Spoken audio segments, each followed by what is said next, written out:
Attention, stations on the network. Our broadcast will begin in 10 minutes from my mark. In 5, 4, 3, 2, 1, mark. That was your 10-minute time check, stations.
Attention, stations on the network. Our broadcast will begin in 5 minutes from my mark. In 5, 4, 3, 2, 1, mark. That was your 5-minute time check, stations.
Attention, stations on the network. Our broadcast will begin in 2 minutes from my mark. In 5, 4, 3, 2, 1, mark. That was your 2-minute time check, stations.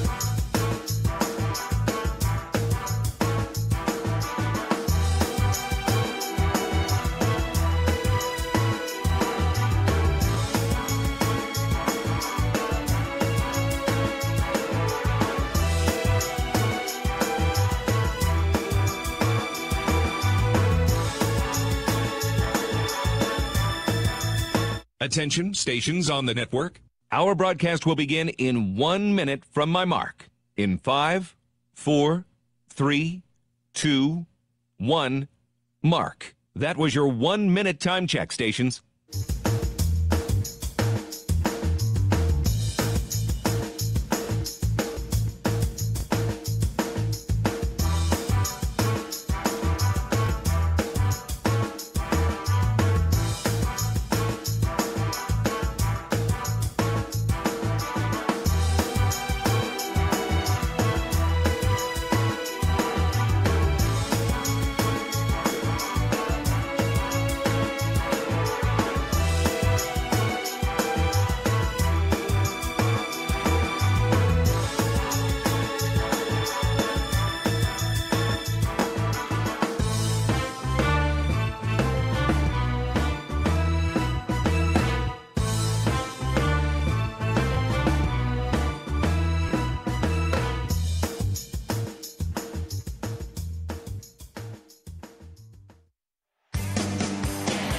on the Hawkeye Sports Network. From Learfield, Hawkeye Baseball is on the air. Hawkeye Baseball is brought to you by Homewood and Home 2 Suites, preferred hotel of the Hawkeye Radio Network. Iowa's corn farmers of the Iowa Corn Growers Association and the Iowa Corn Promotion Board. When corn grows Iowa, Iowans win. Oak Knoll, an active life care community by University of Iowa Healthcare. Changing medicine, changing lives. And by Wimmer's Meats, the official hot dog of the Hawkeyes. Now live, this is Iowa Hawkeye Baseball. From the campus of Indiana State University, it's time for Iowa Hawkeye postseason baseball. Live from Bob Warren Field in Terre Haute, Indiana, it's the first round of the Terre Haute Regional, with the third-seeded North Carolina Tar Heels taking on the second-seeded Iowa Hawkeyes. Good evening and welcome to the broadcast booth in Terre Haute, alongside my fine color analyst John Evans. I'm John Leo. Well, the last time we talked to you, Iowa stood by and watched as Maryland dogpiled and celebrated as Big Ten tournament champions in Omaha. But a new season begins today. Runners-up in the conference tournament, the Hawkeyes were rewarded with a few tickets to Paradise. After being snubbed a season ago, Iowa earned an at-large regional spot following a 42-14 season, the second most in school history. Our first opponent from the ACC, the North Carolina Tar Heels. UNC finished 35-22. They were 14-14 in conference play. They lost in the semifinals of their conference tournament. The Tar Heels are 8-2 in their last 10 games. They've played 24 games against top 25 competition, winning 6. Scott Forbes is in his third season as head coach in Chapel Hill, and the Tar Heels appear in the NCAA tournament for the 35th time. The Hawks are the new kids on the block, making their 6th appearance all-time in a regional and first since 2017. Coach Rick Heller accounts for half of those postseason appearances. It's a unique situation for Coach, one that brings him back to a stop along his coaching path. But when the lights turn on and the umpire says play ball, the focus will be on this 2023 Iowa Hawkeyes baseball team and their goal of having the best finish in program history. Tonight, let us keep you company for a few hours as the calendar flips to June and Iowa returns to the postseason. Tonight, it's the Tar Heels and Hawkeyes, North Carolina and Iowa, live from Bob Warren Field in Terre Haute, Indiana, with first pitch coming in a bit. Let's go to last weekend. Iowa put together a strong performance in Omaha, winning 3 games before falling to Maryland in the title game. Let's relive some highlights from Iowa and Indiana on Thursday. Got a couple of strikeouts today. The third one would be a big one if he can get it right here. 2 balls, 2 strikes with 1 out. The pitch, swing and a miss, got him! Prompts the Iowa fans to cheer loudly. First pitch to Huck, base hit to left, into the corner, 2. Tello scores. Here comes Honar. They're sending Seegers. He'll score 2. It's a bases clearing double. Kyle Huckstorf. Yeah! How about that for Huckstorf? Iowa 5-4. Huck at second. 1-2 pitch from Hayden to Peterson. Here it comes. In the air, deep to left. Get going, baby. It is gone. Sammy P. Boom. After sending Indiana to the losers bracket, the Hoosiers were knocked off by Michigan, and the Wolverines came from the losers bracket to take on the Hawkeyes on Saturday. Iowa would beat Michigan to reach the championship game. No balls and a strike to Huckstorf with 2 outs. He swings at the first pitch he sees, sends it to center, and it's over Kim's head all the way to the wall. Seegers scores. Huckstorf, he's digging for 3. Kyle, the kid, does it again. 2-0 Hawks. Kyle Huckstorf loves this ballpark. That's the same ball. If Honar hits that one on a little bit more of a line, we've already got the runs in the hit. In the 7th, 1 ball, 2 strikes. Langenberg ready. Here's the pitch. Swing and a miss. Down he goes. The pause, the pitch from Llewellyn. Swing and a miss. Penthouse fastball from Louie. Got it. One away here in the ninth. Iowa shut out Michigan to get to the championship game. Unfortunately, on the wrong side of a shutout on Sunday. Maryland got the best of us in that championship, but some highlights from the game. 3 balls, 2 strikes with 2 outs. The pitch from Morgan. Swing and a miss. Down he goes. Here comes the 0-2. Swing and a miss. He got him fishing. Hook, line, sinker. 0-1. Here's a bunt down the third base side. Tello charging it hard. Bare hand throw to first. Got him. Raider Tello. Are you serious? 2 down. 0-2. Ground ball, base hit to right. Schliger rounding second, headed for third. Here comes the throw, and it is in time. Got him at third. Braden Frazier. How about that? A second-place finish for the Hawkeyes in the Big Ten tournament. Iowa finished the regular season in the Big Ten in third. The conference tournament runner-up, second place. How about we take first place here at the regional? Iowa warming up right now. We're just over 20 minutes away from first pitch. Iowa and North Carolina from the Terre Haute Regional. We're back with more pregame coverage right after this. This is Hawkeye Baseball from Learfield. Today is the day. After countless hours of research, cutting back expenses, and 9 months of anxiously waiting for her, today is the day you finally bring home your new car. It's also the day to protect her with an auto policy from Shelter Insurance.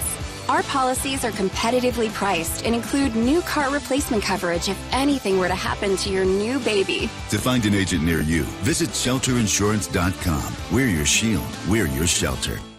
At U.S. Cellular, we believe in having healthy relationships with our phones, so we can have better relationships with each other. Introducing US Mode, a way to set your phone for less distraction and deeper connection. So dinner can sound less like this and more like this. What'd you learn today? The sauropod was the tallest dinosaur ever. Oh my goodness. Visit U.S. Cellular in-store or online, and we'll help set your phone to US Mode, even if you're not a customer. U.S. Cellular, the 5G network built for us. See uscellular.com for details. We all love a good win. Catching up with friends, saving money at the pump, soaking up the perfect Iowa day, sitting down to a really, really good meal. These are the everyday delights that make us smile. These are the moments that connect us all as Iowans. And these are the wins that, more often than not, start with Iowa's farm families and the crop they're growing. Because when corn grows Iowa, Iowans win. Learn more about how to share your own wins at iowacorn.org/Iowans win. Running a business is a lot of work. Luckily, I've got a great partner. Oh, I thank you. I meant U.S. Bank. I knew that. U.S. Bank Business Essentials is a huge help to us. Totally. Their comprehensive point-of-sale system does it all. Tracks inventory, manages schedules, customizes orders. Plus all the regular banking stuff. If only it could make coffee. Nah, that's your job. From point of sale to quick loans, we have many ways to make your business boom. That's what U.S. Bank is for. U.S. Bank. We'll get there together. Equal housing lender member FDIC.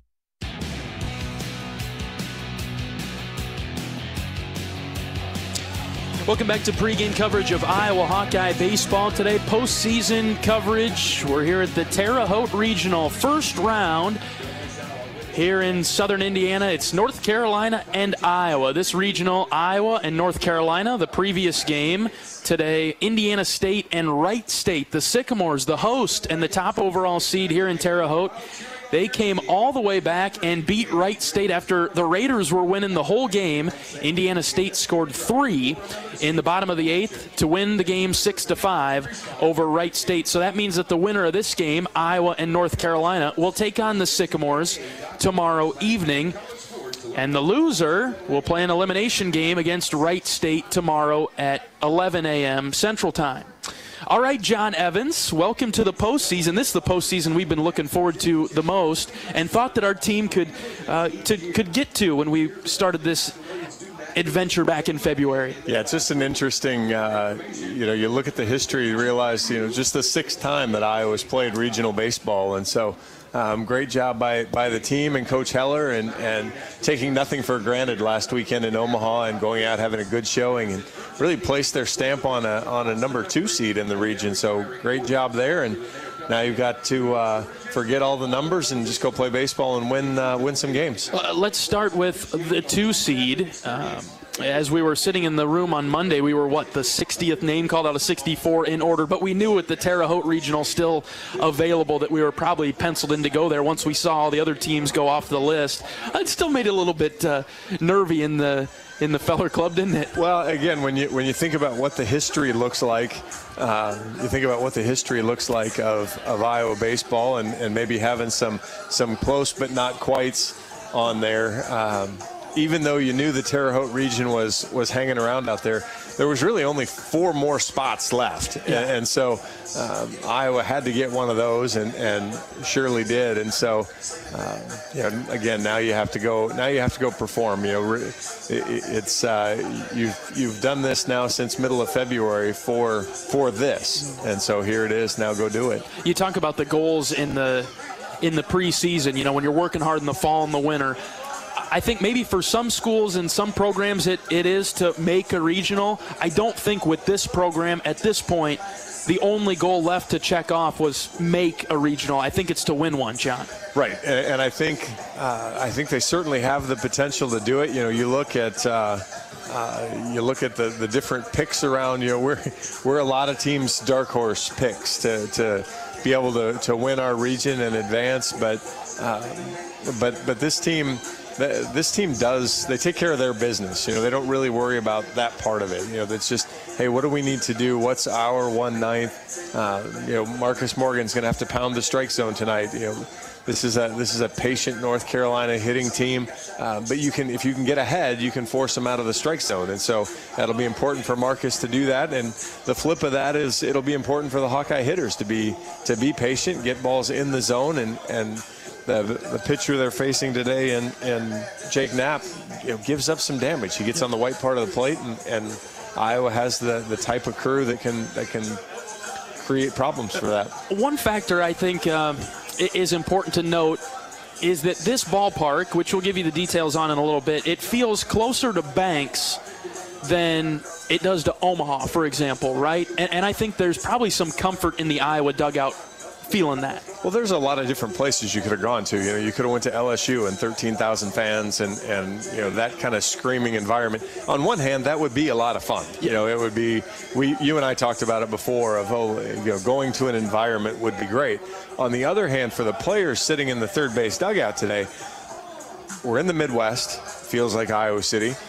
You look out at the fence and everything else, it looks like Iowa City. And so there's a lot of things to draw kind of hometown comfort from. Oh, and by the way, it's driving distance to Iowa City. There's plenty of blue here, but there's plenty of black and gold in the bleachers as well.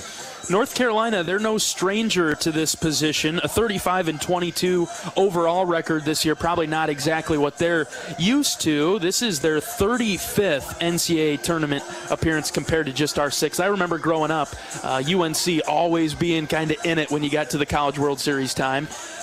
But yeah, they're good at obviously a lot of things and have kind of that history, and always a little bit of fun when you get to play a blue blood. Yeah, they've got a little bit of everything, don't they? They've got good pitching, especially their bullpen, and so it'll be a key for Iowa to see how many runs we can score early, hopefully knock the pitcher, and like you like to say, John, break the chain. Break the chain early, and Knapp only averages a little over 4 innings a start, so he's not a guy that's necessarily going to go super deep in a game. Even in his conference starts, he's 9 starts with 38 innings, so he doesn't really get deep into a game, and so they're going to turn to a couple arms in that bullpen that are pretty good, and they're not afraid to do it. And we heard scouting report on those this morning too. So a lot of opportunity. The Hawks will see at least a couple different pitchers, and they'll need to get some stuff done. The last time Iowa made the NCAA tournament, they were in the Houston Regional in 2017. The Hawks went 1-2. They won their opening game 6-2 against the number 15 national seed Houston before losing to Texas A&M 3-2 on the winner's side of the bracket and then being eliminated in a rematch with Houston 7-5. So this has that, Friday night feel to it as we get into the regional. Iowa and North Carolina. The Tar Heels getting loose down the right field line. Iowa getting loose down the left field line. We don't know too much about North Carolina. I've only played them twice in in our history. I don't know too much about ACC baseball either, other than it's pretty good. The number 1 overall seed came from there, so right. they kind of know what they're doing, and Clemson's a pretty good baseball team as well. So obviously North Carolina's probably faced as a whole a little bit stiffer competition than Iowa has. You mentioned that in your open, their record against top 25 teams, and just even as you look at their overall record, I know we don't have to worry about RPI anymore, but they've played 31 games against quad 1 teams, so a lot of experience. They're just 12-19, so Iowa has an opportunity. We're not quite quad 1, but we're pretty close, and so it'll be a good matchup that way. 2, when you look at the statistics and everything, what looks to be 2 pretty evenly matched teams. You kind of get that feel for the entire regional, considering the first game today between top-seeded Indiana State, 4th-seeded Wright State came all the way down to the wire. Expecting an even matchup with the Tar Heels this evening from Terre Haute. All right, we'll take a break. When we come back, we'll talk with head coach of the Hawkeyes, Rick Heller. Hawkeye fans, Coach Heller is on this week's Fight for Iowa podcast with Gary Dolphin. It's available on all podcast platforms, the official Hawkeye YouTube channel, and HawkeyeSports.com. But we'll get his pregame thoughts right after this. This is Hawkeye Baseball from Learfield. Ooh, got my nachos, got my big TV, and my favorite chair. It's game time. But you know, the only thing that would make it a little better is if I could listen to my local broadcasters while watching the game. Hello. You must have wished for your game to be synced with TV and radio. I sure did. Do you have a DVR? You bet. Do you have a streaming device? Yeah. Blammo! Your game is now synced. It's that easy. Oh, boy. To see if you can get synced, head to syncmygame.com from Learfield. Syncmygame.com? Syncmygame.com.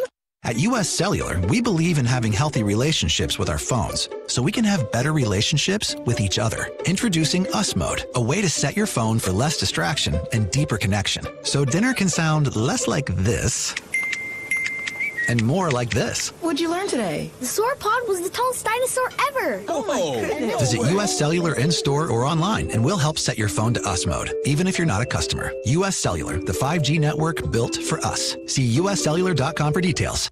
After a cancer diagnosis, it's natural to want to start treatment right away. But first, get a second opinion from a team that specializes in your cancer. I'm Dr. George Weiner, Director of University of Iowa Holden Comprehensive Cancer Center.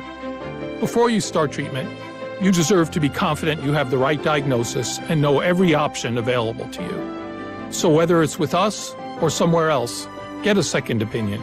It can change your care and your life. For a delicious dinner on the go that will please the whole family, get Hai Chai at Hy-Vee. Right now, get a Hy-Vee Chinese dinner for 4, just $22 during the month of June. Get 4 one-pint entrees, 2 pints of rice or lo mein, and 8 egg rolls or crab rangoon. That's right, get a Hy-Vee Chinese dinner for 4, just $22, now to the end of June.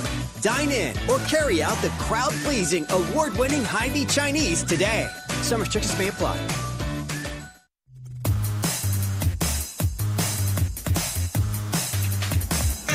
Welcome back to pregame coverage of Iowa Hawkeye baseball today. Welcome to the regional. Iowa makes it in the Terre Haute regional. We're joined by head coach of the Hawkeyes, Rick Heller.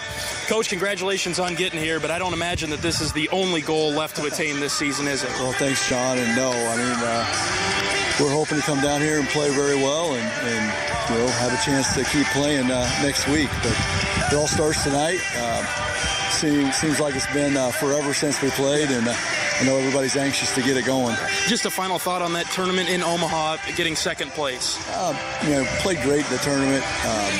You know, bats went cold in the championship game, and you know, you lose a tough game where, you know, a very offensive Maryland team has 6 hits and we only have 5 hits, and squandered opportunities early, and it was a painful loss. And you know, not gonna lie, that one stung and that one hurt for a while, and took a little bit to wash that one away and move on. And here we are, and had a good week of practice and got rested up, got strengthened up, and here we are in Terre Haute, ready to go.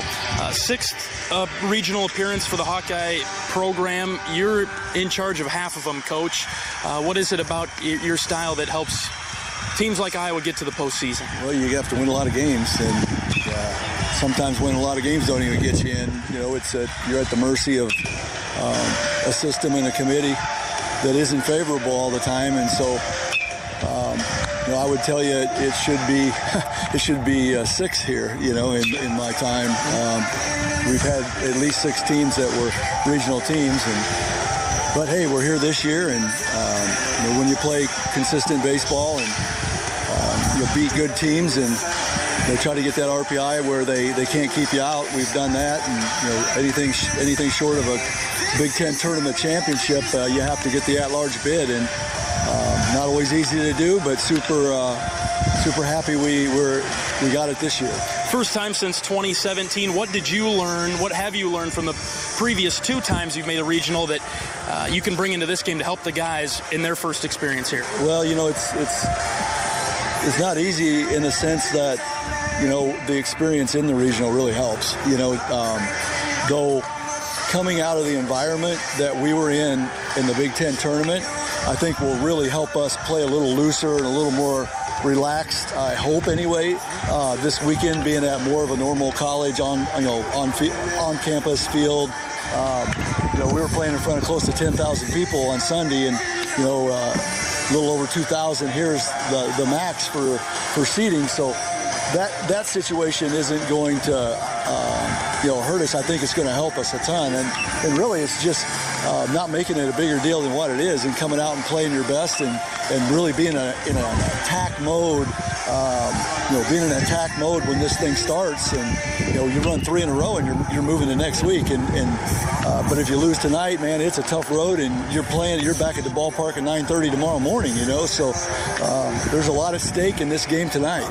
I was going to mention that this stadium feels a little bit closer to Banks than it does Omaha. The advantage of that being maybe the guys are seeing the ball better, feeling more comfortable in this environment, like you touched on. Yeah, I think so. I really do. I think going through what we went through in Omaha last week definitely will have us in a really good state of mind. Well, let's talk about the regional, the 4 teams that are here. Our opponent today is North Carolina. The game before this, Indiana State and Wright State, came right down to the wire. The top seed almost got knocked out, Coach. Looks like a pretty competitive regional all the way through. Yeah, it's a really good regional.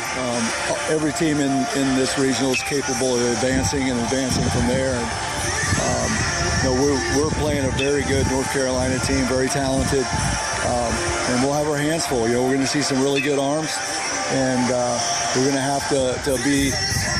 have to do some damage tonight, which we didn't do on Sunday, and hopefully, batting practice the last few days and the way guys are swinging it have looked really good. Now we do have even though it's a really, really hot day, I mean, it's 90 plus and 130 on the turf. I mean, it is hot, but the wind is blowing in from right field, which is a little odd. This is Bob Bourne Field is a big ballpark. It's 390, 396, and not far from the dead gap. I mean, you got to really hit one here to get it to go, and a lot of triples. There's a big triples type park, a lot like Omaha that we played in. It'll carry a little better than that to left field today, but that wind in right field is gonna make it play pretty big. Talking with the head coach of the Hawkeyes, Rick Heller, on our pregame show from Terre Haute. Okay, we haven't seen North Carolina too much in program history, just a couple of times. What do you know about them? What do you know about ACC baseball? Well, I mean, really not a lot different than what we're used to seeing. I mean, they do have talented kids. I mean, up and down the lineup, their depth. The depth of a team like North Carolina is where they have some advantage, and the depth of their pitching staff with really, really high-quality arms is probably their biggest strength. But just a really solid team, very similar to ours. Good defense, really solid hitting up and down the lineup. A couple guys that can make you pay if you make a mistake, and they can run a little bit. But the pitching staff, once you get into the bullpen, you're not going to be seeing a lot of guys that are just going to be thumbing it in there. It's going to be 93, 95, all night long. And so we're going to have to really do a good job with our strike zone discipline. Hopefully we get an umpire that calls a zone that's favorable for our ability to not swing outside of it. And we get a good start out of Marcus. Yeah. Marcus will get the start. It looks like he got through some of maybe the nerves at the Big Ten tournament. Feel like he's due for a good performance here again. Well, he should be. I mean, he had 2 good outings in the Big Ten tournament, through 2 high-quality innings in the championship game in front of 10,000 people. So hoping Marcus comes out today, free and easy and loose as a goose and just pounds that strike zone. Offensively, you didn't probably need to tweak too much. It was just a blip on the radar, that game against Maryland. How's the approach looking today for the Hawks? I thought we looked good. I thought we've been looking good. I think our guys' heads are in a good place, and I think Sunday was a blip, but I think Maryland would have told you that too had they not hit the 3 home runs. I mean, they were struggling as well as we were, maybe more than we were. I mean, we just didn't get the 2-out hit and weren't rewarded with a couple line drives in the first 3 innings. And had we scored a couple runs in those first 3, I think you'd have seen us lighten up and throw some runs on the board. But when we kind of let it slip away in the 4th inning, when we had first, second, nobody out, we hit into a double play, didn't get a bunt down, and we really didn't do much after that. But let's not talk about that. Let's go out today and see how many barrels we can hit and see if the baseball gods will look down on us and they'll find some gaps. Coach, typically we like to play with a little bit of a chip on our shoulder, right? Yeah. North Carolina maybe comes in here thinking, what are we doing playing at Terre Haute, Indiana?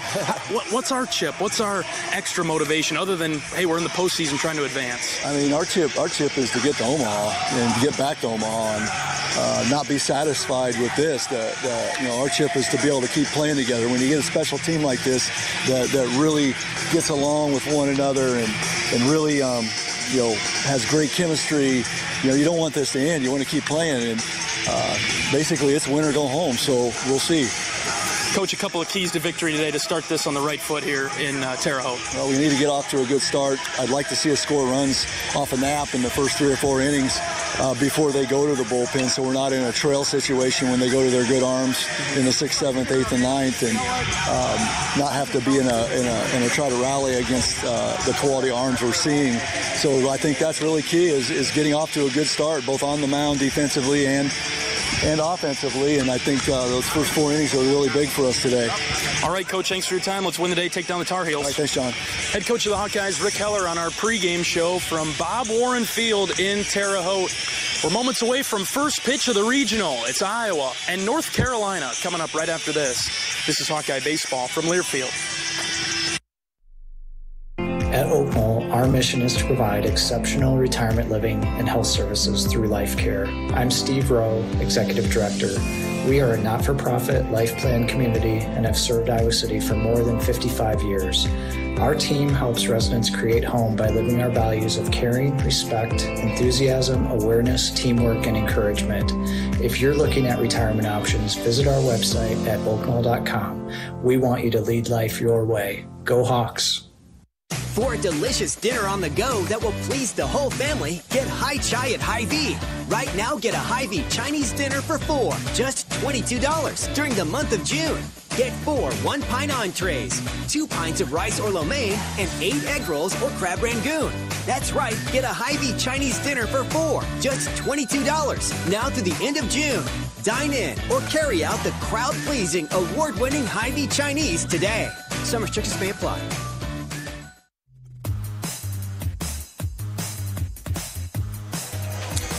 National anthem is complete at Bob Warren Field, moments away from first pitch of the first round of this Terre Haute Regional. It's North Carolina and Iowa coming up in just a little bit. First, let's pause 10 seconds for station identification. This is Iowa Hawkeye Baseball.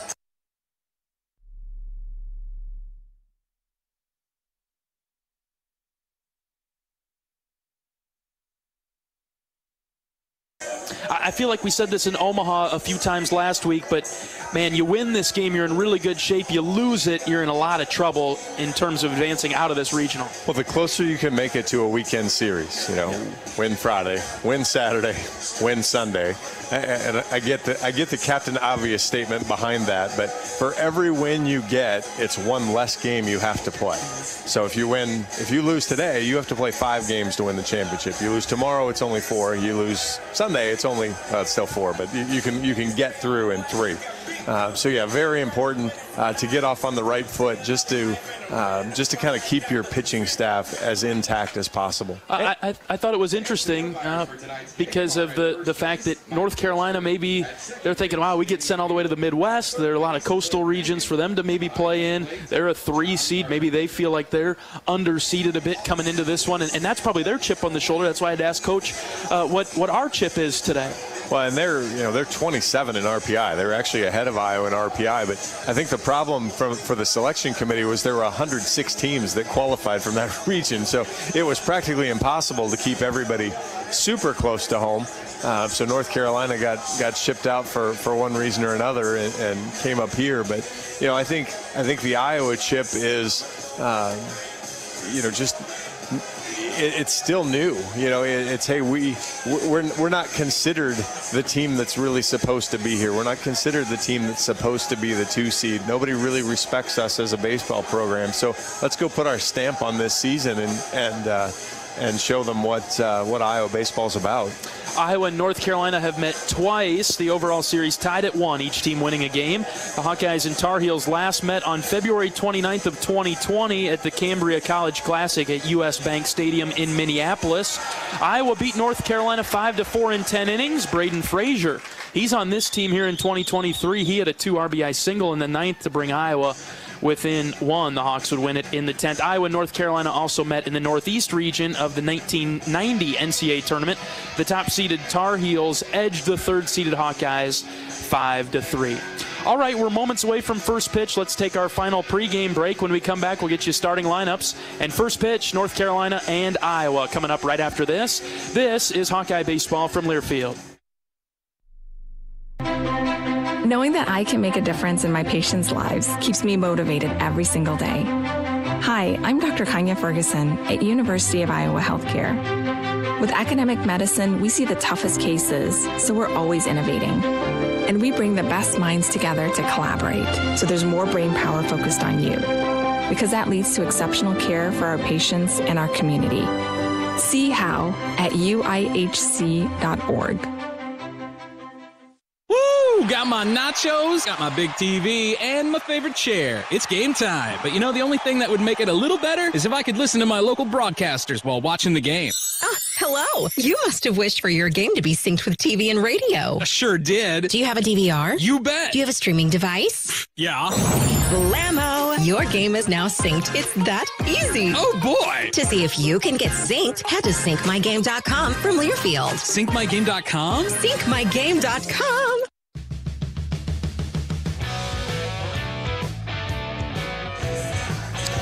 Round 1 of the Terre Haute Regional, the nightcap today. Indiana State, the top seed. They beat Wright State, the 4 seed, 6-5 in thrilling fashion earlier today. Iowa and North Carolina will close out Game 1. Let's go over today's starting lineups. We'll go with the visiting team. North Carolina, they're 35-22. The head coach of the Tar Heels in his 3rd season is Scott Forbes. They'll be led off by Casey Cook, followed by Mac Horvath. He's their superstar. Jackson Vanderbrake bats 3rd. Tomas Frick is their catcher, batting 4th. Hunter Stokely batting 5th. Patrick Alvarez, he'll bat 6th for the Tar Heels today. 7, 8, 9, Johnny Castanozzi, Alberto Osuna, and Colby Wilkerson. For the Hawkeyes defensively, being the home team, Iowa is 42-14. The Hawkeyes assisted by Ty Snepp, Casey Day, Ryan Colgate. Director of Ops is Nick Ungs, also assisted by Mitch Bowe. Pitching coach Sean McGrath. Associate head coach Marty Sutherland. Head coach of the Hawkeyes in his 10th year is Rick Heller. Defensively, we'll have Brennan DeRiggi at 1st, Sam Honar at 2nd, Michael Seegers at shortstop, Raider Tello at 3rd. In the outfield, left to right, Sam Peterson, Kyle Huckstorf, Braden Frazier. Behind the plate doing the catching for Iowa today is Cade Moss. And getting the start on the mound is the hometown kid, Marcus Morgan. Marcus is 4-2 on the season in 16 appearances with 14 starts. He has just a .388 ERA. 16 1/3 innings, 36 hits, 27 runs, 26 of those were earned, 47 walks, and 67 strikeouts. Opponents are just hitting .177 against Marcus. It'd be really important. We've said it a lot early in the year, and as Marcus got better and better as the year went along, we said it less and less, but it'd be really important tonight to throw strike 1 again. Nice ballpark here in Terre Haute, John. We've got 332 down the left field line, 372 to the gap in left center, 396 to dead center, and then equal on the right side, 372 in the gap, 332 down the right field line. There is a small scoreboard and video board in right center field. A line of trees beyond the blue padded wall in the outfield. Behind home plate, Cade Moss has got a way to go. He's got a lot of ground to cover. The backstop is pretty far from home plate, and the seats are somewhat elevated, and there's a high pad that elevates here behind home plate. But nice, cozy little ballpark. The other interesting thing, it's the artificial turf on the infield, but then it's natural grass as we roll to the outfield. So it's mowed down short, so it's still pretty quick out there, but there is a transition when Honar or somebody tries to play a deep second base, or when Tello goes into a shift, if they get in that outfield grass, it'll be a different surface that they're going to have to be careful of. And the gentlemen on the right side of the field are going to have quite another battle to deal with today. The sun setting over our left shoulder. So Derigi, Honar, and Frazier are going to be dealing with the hot sun all day today.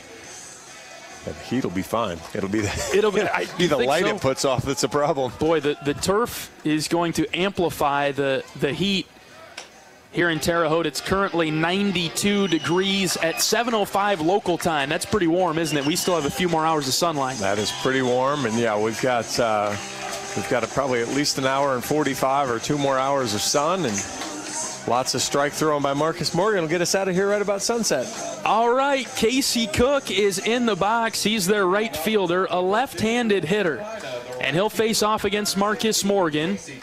First pitch of the Terre Haute Regional. Here it is. Outside corner, strike one from Morgan. Perfect start there for Marcus. Shift on for Iowa defensively to the pull side of Cook, the left-hander. This one hits him on the leg. Less than perfect start. Yeah, so a good strike one from Morgan, and then threw it too far inside. Cook is on for North Carolina after being hit by a pitch. We do have a small pitch clock on the scoreboard. There's 2 on the sides by the dugouts as well. But you want to help me out where it's at on the scoreboard, John? It'll be right beside the outs. Got it. There it is. Here's Mac Horvath, right-handed hitter. Runner at first. Morgan now from the stretch. First pitch. Outside corner, strike one. Horvath probably their best hitter after losing Honeycutt to injury in the ACC tournament. He was their stud outfielder. Honeycutt's not playing. Horvath is doing a nice job out in center. Yeah, 44 extra base hits from Horvath. Strike two from Morgan on the outside corner, 0-2.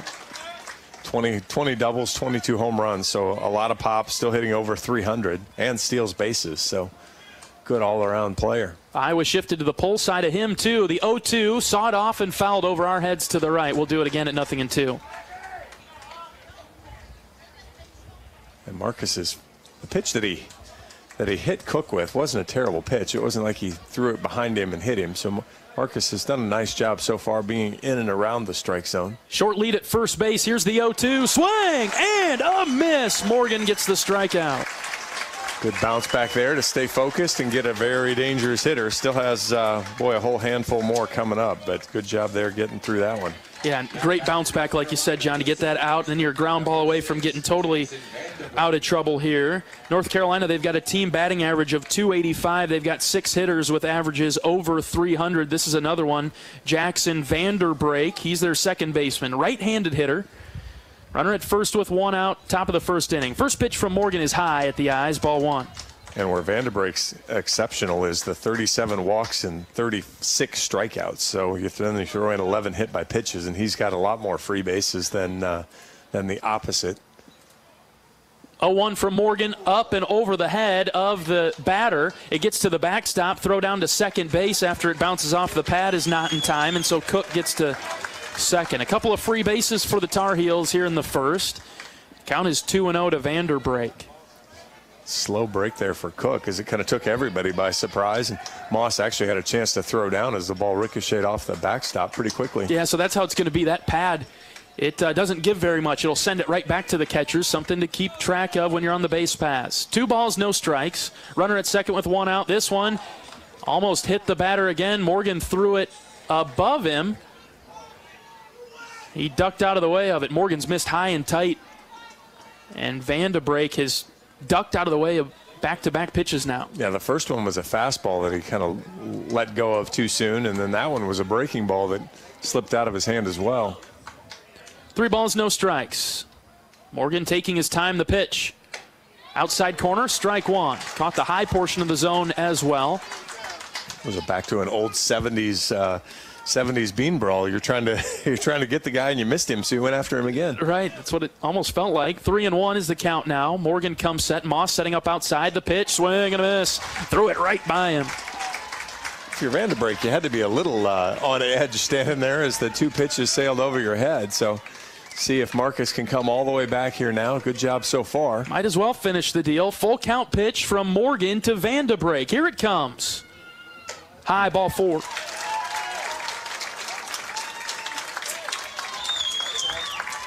Just lost that one a little bit up and away. So runners at first and second for the Tar Heels in the first inning. Here's Tomas Frick, their catcher. He's been a solid bat. Yeah, another guy with a lot of extra base pop, 33 extra base hits. 1 out in the inning. Morgan's got his sign. First pitch, hit foul over the press box. Strike one for Marcus. A good crowd. The primary bleachers are pretty full, and actually down both baselines are fairly full in the temporary ones. 0-1 delivery from Morgan, skied in the air to right center. Huckstorf will come together with Frazier. Looks like Huck is underneath it. He's got it for the second out. No tag from the North Carolina runners, and we'll keep him at first and second, 2 down. Good battle there from Marcus. Got soft contact off the end of the bat.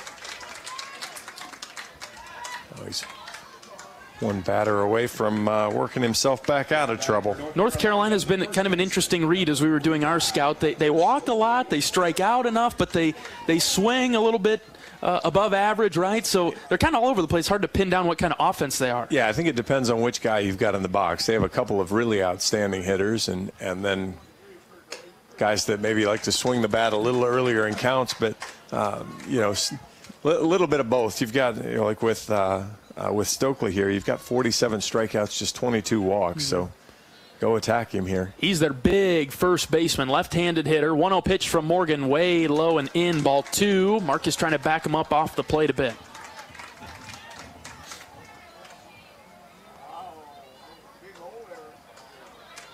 Runners at first and second for the Tar Heels, just underway here in Terre Haute. 2 outs in the inning for Morgan. See if he can get out of it here. 2-0 pitch. Ground ball up the middle. Seegers has got a tough play. He'll scoop it, throw to first. Got him. And we get out of trouble in the first inning, John. Good job there from Marcus. After he gave up the free base, he was able to kind of pitch around it, got poor contact twice, and got out of it. That's the key for Morgan today.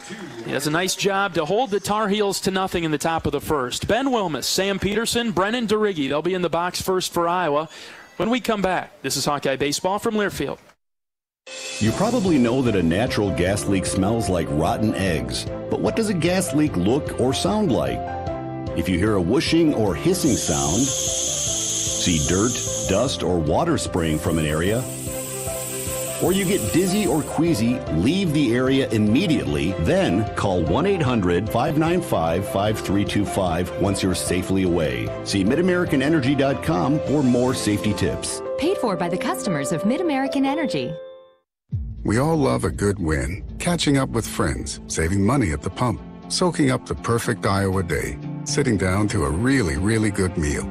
These are the everyday delights that make us smile. These are the moments that connect us all as Iowans. And these are the wins that, more often than not, start with Iowa's farm families and the crop they're growing. Because when corn grows Iowa, Iowans win. Learn more about how to share your own wins at iowacorn.org/IowansWin.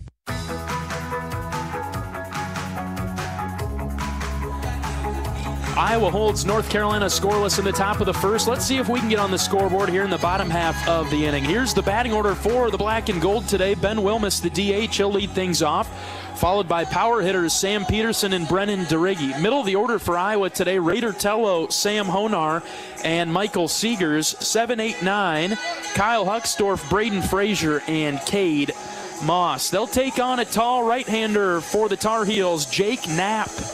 Knapp is 5-3 on the season in 15 starts, 4.79 ERA, 62 innings, 61 hits, 37 runs, 33 are earned, 33 walks, and 60 strikeouts. Opponents hitting .251 against him, but the big thing is he's given up 14 doubles and 14 home runs. So you can get him knocked around a little bit, but he's got good stuff. Fastball is going to be in the mid-90s.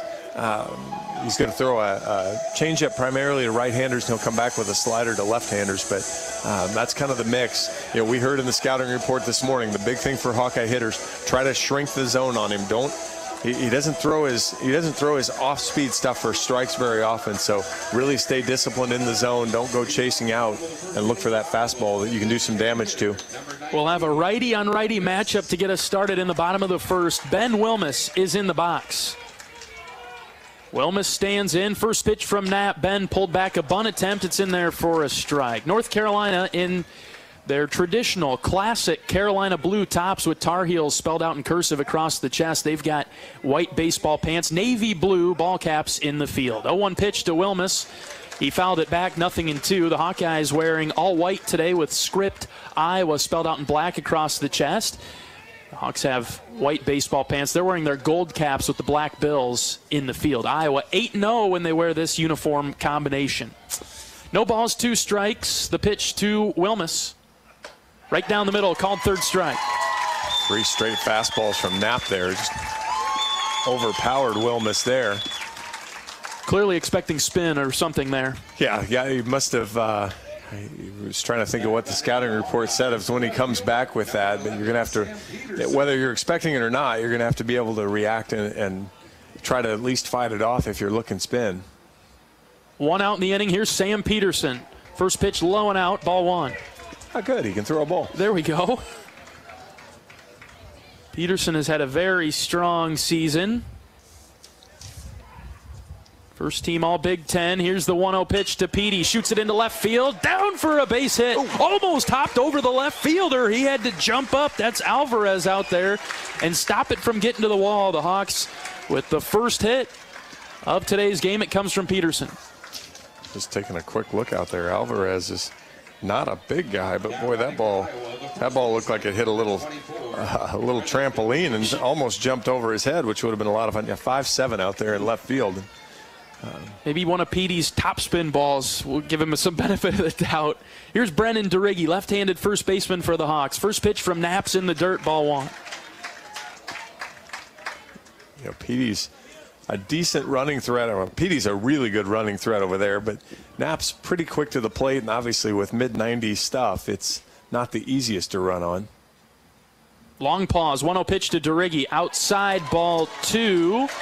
North Carolina fans don't like that. They get a little restless early on. It's 2-0 to DeRiggi. Brennan will probably be one of the first to tell you he didn't have his best performances in Omaha, looking to get back on track here in the regional. After all the hard work he's put in, he deserves a good run here. The 2-0 outside corner looked like the same spot, but it's called a strike this time, 2-1. Saw him before the game and was just, you know, he was so close the last couple of years at Wofford, and finally here now. Just told him, hey, relax, go out there and have fun today.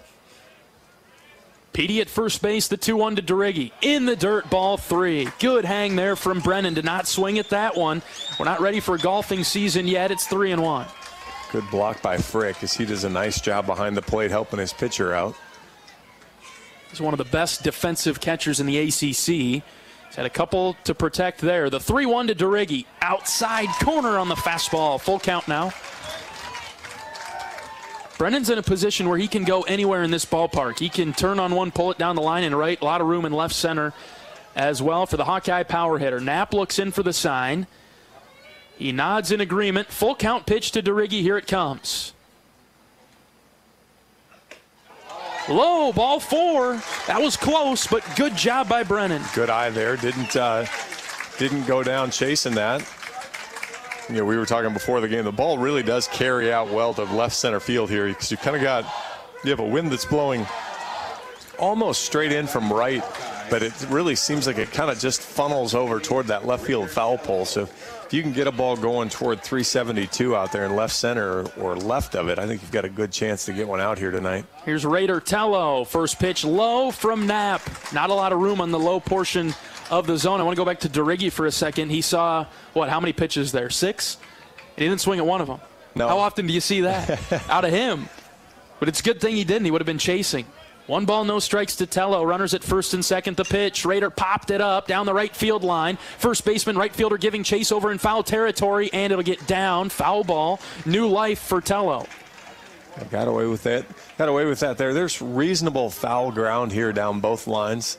Not quite as much as we had in Omaha right around first base, but a whole lot more as you get down deeper. But you've also got the bullpen mounds to contend with, which are just like little cliffs out there. Yeah. Those are in the field of play, just to the left or right of the foul line. So the right fielders, left fielders going to have to watch out as they scale over there.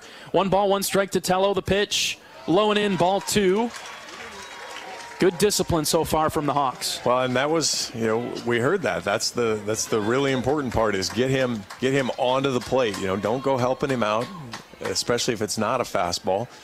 And the Hawk hitters can certainly start getting timed up with a 90s fastball. The 2-1 is tapped foul down the third base line. Rader just pulled away from that one a bit and missed it. 2 balls, 2 strikes with 1 out to the Hawkeye third baseman. Speed on the base paths, especially out there at second with Peterson. DeRiggy's over here at first. You don't always see Tello pull a ball hard. See if he can get one back into the middle of the field. The 2-2, swing and a miss. Tello went fishing. He's out number 2. Really nice breaking ball there. And Rader kind of broke scouting report and chased on it. Was likely not a strike. Was not a strike. You're being kind. But I am being kind. Started at the knees and dropped below. We'll see Sam Honar, and the scout felt like a good matchup for Sam today because this pitcher likes to work low, and Sam's got that good swing. Here's the first pitch. Shot down the left field line. Base hit into the corner. Peterson, he'll score. We're waving DeRiggy. Here comes Big Rig Brennan. 2-0. Hawks. Honar, yes. Sammy Honar cues one out there into left field. Gets it just, 5 feet in front of the foul line. Had a big hit against Michigan just almost that same way, but this one sliced more in, got down into behind the bullpen corner, and you called it right on the head. Stayed with that pitch, didn't try to do too much with it, put it in play. He loves that pitch, the low one. He can scoop it out to left center, or he can pull it and drive it to right. This time he went down the line and left. 2-0 Hawks in the first. With 2 outs, Honar at second base. Here is Michael Seegers. First pitch to Michael in there for a strike. And that was the hit they couldn't come up with in the first 3 or 4 innings of the championship game against Maryland. So already a little bit higher there and getting that first one. Try to add to the lead now if Michael can find a way on.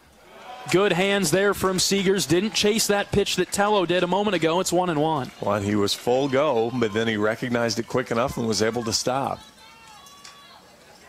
Michael's a hitter that can kind of go anywhere on the field, right? Absolutely. Kind of like a line drive over Sam's head. Ooh, good breaking ball there. Yeah, just on the outside corner away from Seegers. It's 1-2.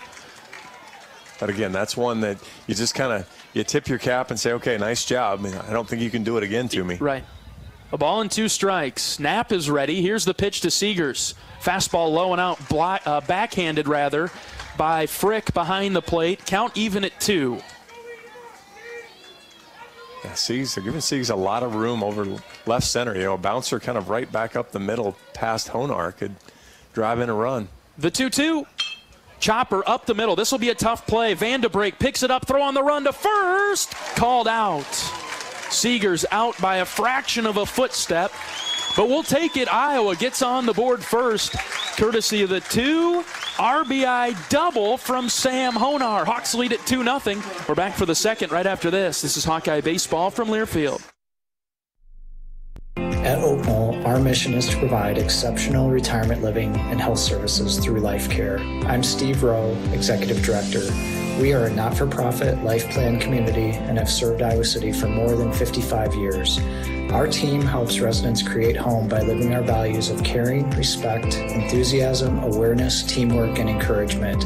If you're looking at retirement options, visit our website at oaknoll.com. We want you to lead life your way. Go Hawks! Blue is freedom. Blue is endless possibilities. Blue is trustworthy. Attaboy. Blue is caring. We got this. And now, Blue is Medicare Advantage from Wellmark Advantage Health Plan. All-in-one coverage, extra benefits, and the confidence of being covered by Wellmark. Because Blue is always here for you. Learn more at wellmarkadvantage.com.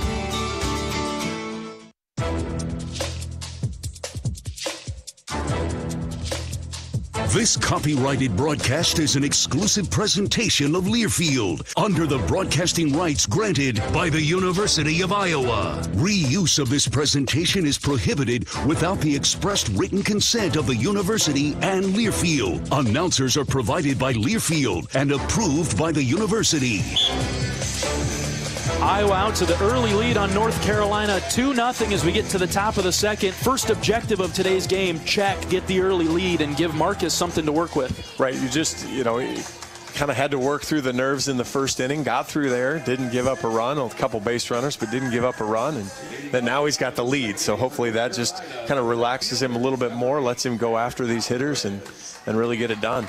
Bottom half of the order for the Tar Heels. Patrick Alvarez will lead things off. First pitch strike on the inner half from Morgan. Alvarez is a right-handed hitter. Looking for that shutdown inning, aren't we? Absolutely. Great average so far for Alvarez, but limited time. It looks like he's probably the fill-in for the center fielder that's been out. So yeah, Honeycutt. As Honeycutt is out of the lineup, they do a little bit of a shift, and Alvarez is in the lineup now. 1-1 pitch is blooped foul. Over the seats to the right side. Been very effective, though, in his time, hitting .373. And, again, another one of those guys, more walks than strikeouts. 1 ball, 2 strikes, nobody out to start the second. The pitch is hit on the ground to the right side. Honar has a long way to run. He gloves it. Spinning throw to DeRiggi is wide of the bag. The runner will stay put, but he gets to go to second as the throw went into the dugout. Yeah, that's a tough one. Sam's just got to eat that one. You've got really no chance to make a play there, and unfortunately then when you throw it at an angle, you don't really necessarily hit the designed backstop either. So tough break there on a poorly hit ball. But and we had the shift on too, otherwise that's a routine ground ball to Honar. Right. So now a runner at second for North Carolina, nobody out. First pitch, a swing and a miss.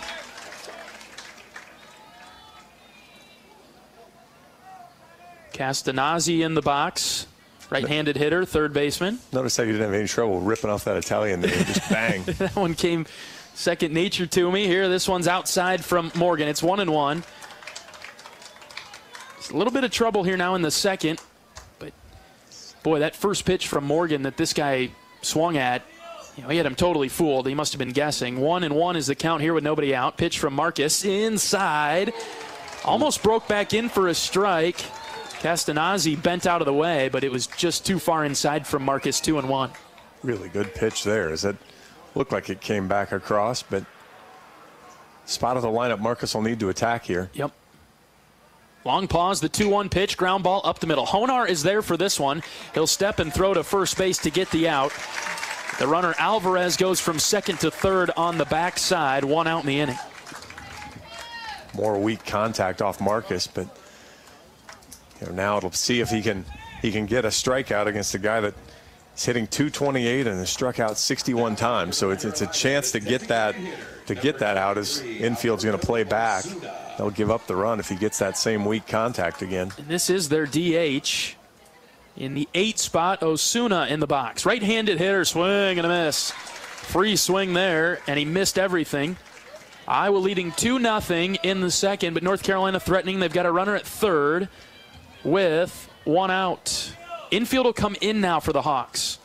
No balls and a strike. Pitch from Morgan. Popped up, right side. DeRiggi moving back towards the outfield grass. Brennan now in foul territory, still angling toward it. He's got it. Runner trying to tag. He will stop at third base. Brennan gets the ball into the catcher. Nothing doing for Carolina. Yeah, 2 down. Brennan threw a dart there to home plate.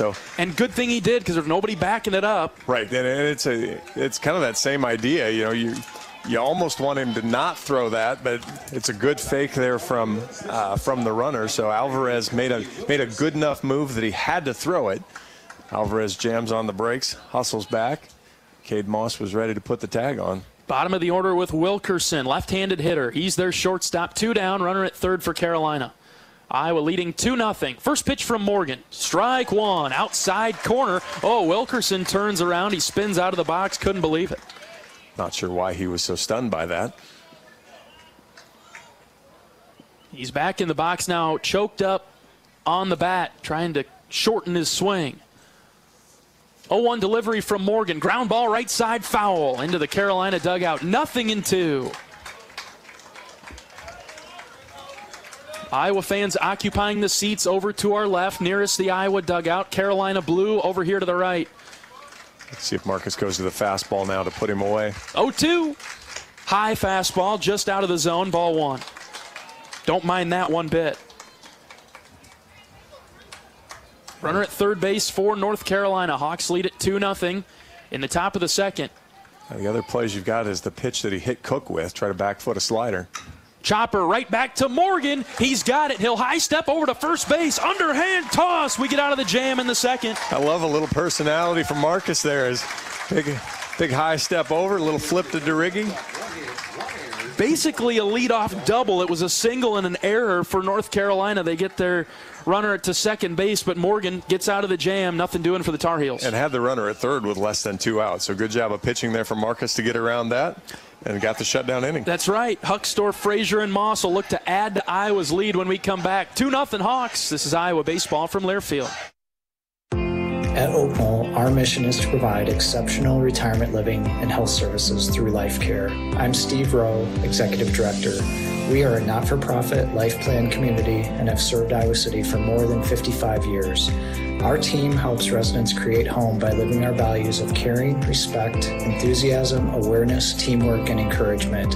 If you're looking at retirement options, visit our website at oakknoll.com. We want you to lead life your way. Go Hawks!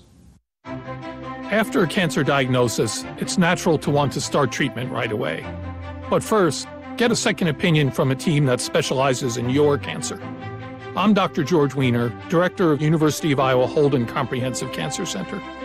Before you start treatment, you deserve to be confident you have the right diagnosis and know every option available to you. So whether it's with us or somewhere else, get a second opinion. It can change your care and your life.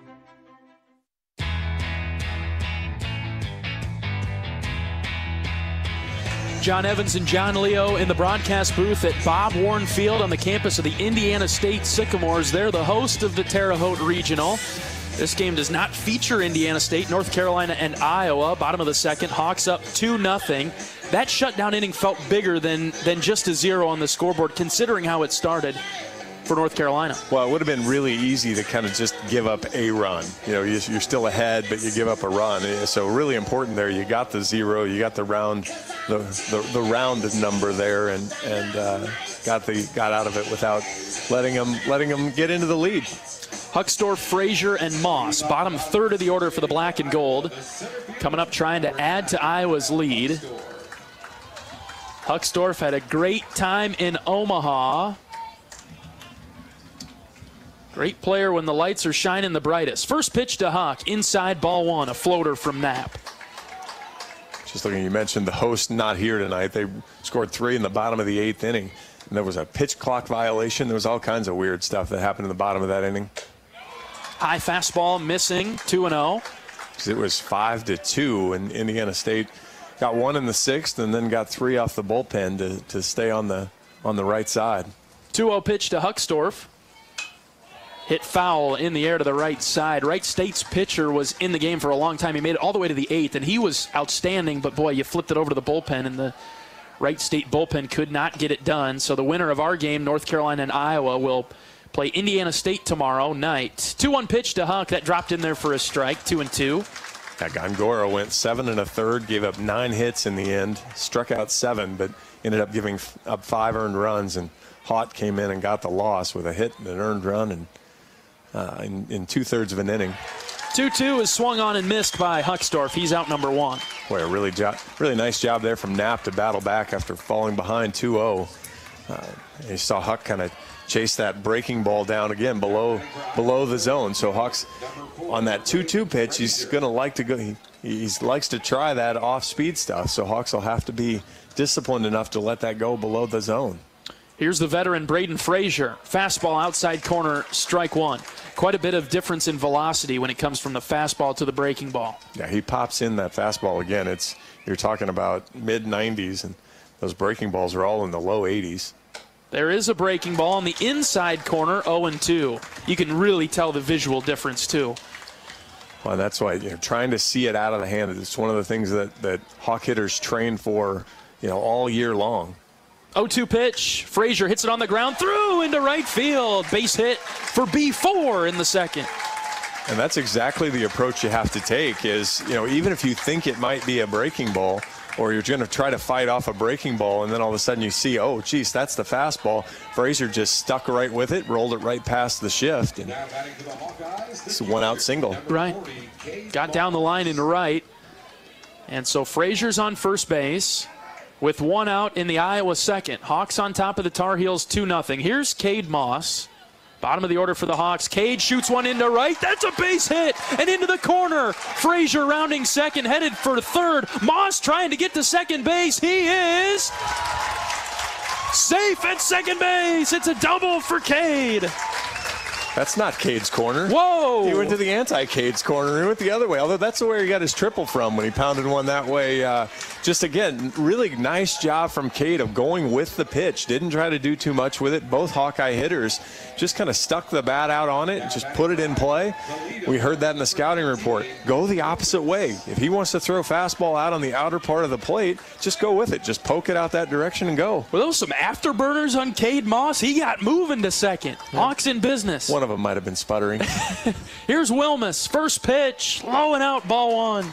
Good. Iowa with runners at second and third. One out. Already leading Carolina 2-0 in the bottom of the second. Good take there from Wilmus on the breaking ball again. Didn't go chasing it out of the zone.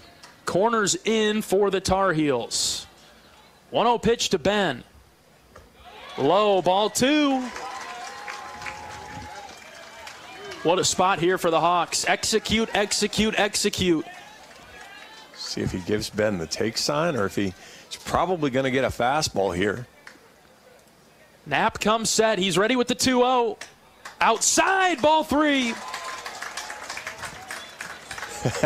Take times two, right? Take two. Yeah, I don't know. Again, I don't remember what the take sign was, but whatever Coach Heller just did, I can almost guarantee it's the take sign. It was in there somewhere. Exactly. One of those flashes. There's a strike on the inside corner. You take again. Coach Heller flashing the signs in the third base coach's box. Everybody is giving him all their attention right now. Okay, signs are complete. We'll see what's cooking for Ben here. 3 balls and a strike with one out. Runners at second and third. Knapp is ready. Here's the pitch. Ground ball up the middle. Backhanded by the second baseman. Long throw to first. No throw to first base. Frazier scores. 3-0 Hawks. Oh, Hawks might have caught a small break there. Vanderbrake made a great backhand play. Stokely didn't think his second baseman was going to get there, though. He was working his way into the middle of the infield for his cutoff throw on the throw to home, and all of a sudden the ball's coming behind him. Vanderbrake didn't have anybody to throw to at first. Call that an infield single, drives in a run. Iowa putting the ball in play, making the Tar Heels work. So far, Iowa's been hitting it where North Carolina's not, and leading 3-0. We've got a mound visit early for North Carolina. If you're going to use the baseball saying, then go with what it is. Hawks hitting them where they ain't. There you go. As a broadcaster, is it okay for us to not use proper grammar? I don't know. Yeah, as long as we keep it G-rated, G to PG-rated, I think you're fine. I think we've got a few jokes about that. That's all right. 3-0 Hawks in the second. And who do you want at the plate more than probably the next two guys? We'll start with Sam Peterson. Yeah, you've got a really good opportunity here to blow this game open. So go ahead and keep doing damage still. Runner on third, less than 2 out. So keep adding to the pile here. A lot of hustle down the right field line into the bullpen for North Carolina. They've got some arms getting loose now. Here's Peterson in the box. Runners at the corners with 1 out. Knapp to Sam Peterson. Here it comes. Breaking ball dropped in for a strike.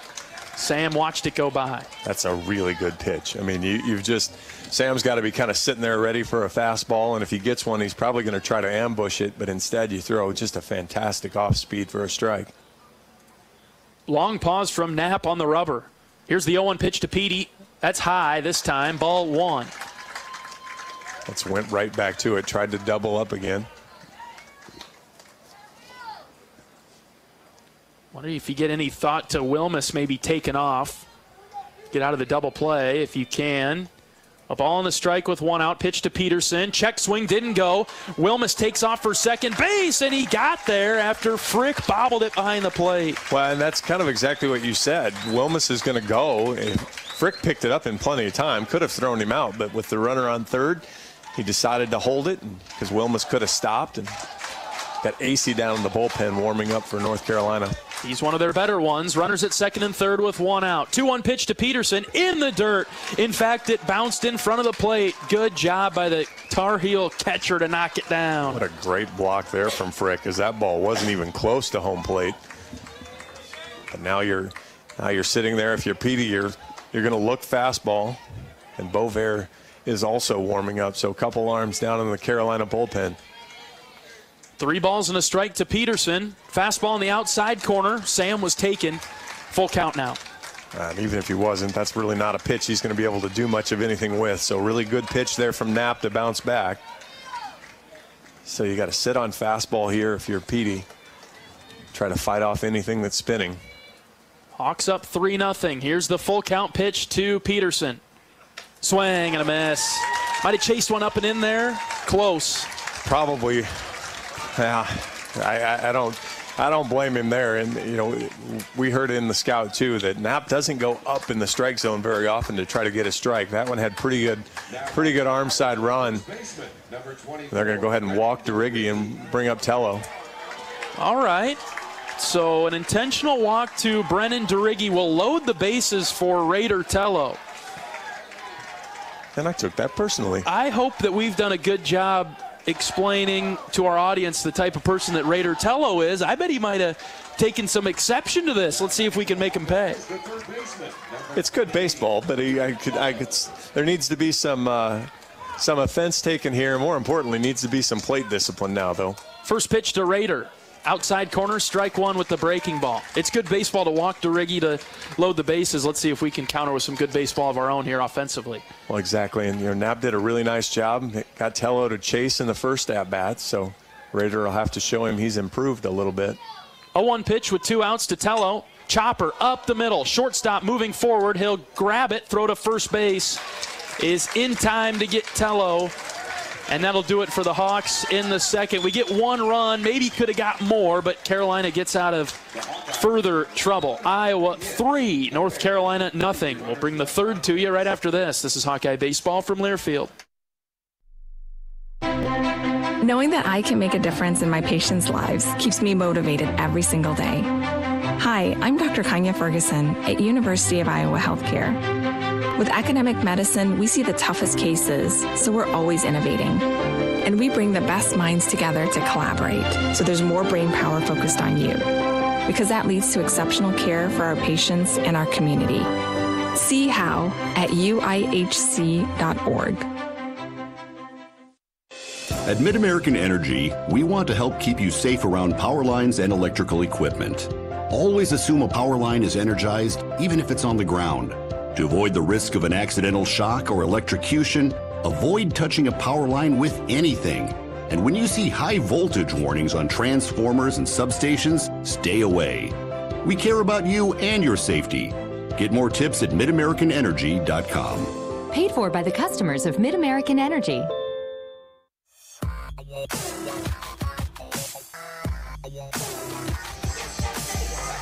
Top of the Carolina order coming to the plate as we get to the top of the third inning. Iowa 3, North Carolina nothing. It'll be Cook, Horvath, Vandebreak. We got some runners on when these guys were in the box back in the first. Marcus was able to work out of trouble, but extending the lead. Good job by Iowa's offense, 3-0. Yep, you wanted a little bit more there, but you got another one, so that was big. And now again, you want to come back with another shutdown inning if you're Marcus. And you think for North Carolina on their pitching side of things, either Knapp is close to the end and they'll be going to the bullpen, or the Hawks feel comfortable enough seeing him a second time through, you start hitting him around a little bit. Yeah, I would expect now that he got out of that inning, he'll hang around, but I would assume that any sign of trouble, they'll get the guys back up again, and we'll probably have a pretty quick hook. Here's Morgan versus Cook. Marcus misfires outside to the left-handed right fielder. Morgan hit him the first time up. And he might have some visions of that the second time around now as he's thrown it way outside a pair of times. Two fastballs that he just missed wide with here. Out of the windup, the 2-0 pitch from Morgan. That one's in there for a strike, 2-1. Quick look around. Maryland won their tournament game 7-2 earlier today. Indiana now up 2-1. Here's a ground ball to Seegers at short, long throw to first base, got him in time. Good play by the stellar shortstop, one down. Good bounce back too from Marcus Morgan after falling behind 2-0. Able to throw a good strike and again get weak contact on the ground. Bring up Mac Horvath. Marcus struck him out in the first. You were saying about Indiana, John, they're winning their game? Yeah, I had now scored a couple runs here in the top of the third, so they're ahead of West Virginia 2-1. First pitch, sawed off and hit foul down the right field line. Good start for Marcus to throw one inside to this tall North Carolina center fielder. Yeah, really good pitch there from Marcus to get in on the hands. 0-1, swing and a miss, 0-2. That didn't have much bump to it. It just dropped off the table, didn't it? Right, and that's, Marcus has a couple of different pitches that way. Can throw that breaking ball a couple different ways and look good on that one. The 0-2, high pop-up, right side. DeRiggi will give it a look near the half wall, and it's going to tail out of play, foul ball. Yeah, there's more room here. There's not that much room. Right. And the wind has totally died, so it's not going to keep anything in. I don't know if it would have had the power to do that today anyway, just a slight breeze. 0-2, the pitch from Morgan. Swing and a miss. Got him fishing. Hook, line, and sinker low and out. Boy, sent him down there again as Marcus. Again, that's the value of getting ahead. You know, you can make a very good hitter look a little silly when you're ahead and then when you have the ability of Marcus to throw any number of pitches. See if he can get a good clean inning here. 2 up, 2 down in the Tar Heel third. Here's Van de Break, right-handed hitter. Fastball high and tight to him from Marcus, ball one. Morgan did walk him in the first. That wasn't high and tight. He saw 2 balls go over his head in his last at-bat. This one a little bit closer to the strike zone, but not enough, ball 2. Must have just been a little bit high there. Good pitch. Good job by Van de Break to not chase above the zone. Marcus has done a great job in positions like that. When he's fallen behind 2-0, he deals a strike there, 2-1 to keep it close and to stay in the count. Here comes the 2-1 delivery out of the windup from Morgan. Just low and in, looked good from up here. When Hawk pitchers tend to do a good job too, when they fall behind, they don't give the fastball in the obvious fastball count. So see if Marcus can get another breaking ball over. 3-1 pitch. Popped up, shallow center. It's Honar and Seegers that'll come together. It'll stay on the infield. Honar's got it. 3 up, 3 down. Marcus puts him down 1-2-3 in the third. That's a great 3-1 pitch again. Induced weak contact. He's able to get his first 3 up, 3 down inning of the game. Iowa scored in the first and the second. We'll see if they can add to their lead now in the third. We're back after this. Hawks 3, Tar Heels nothing. This is Hawkeye Baseball from Learfield.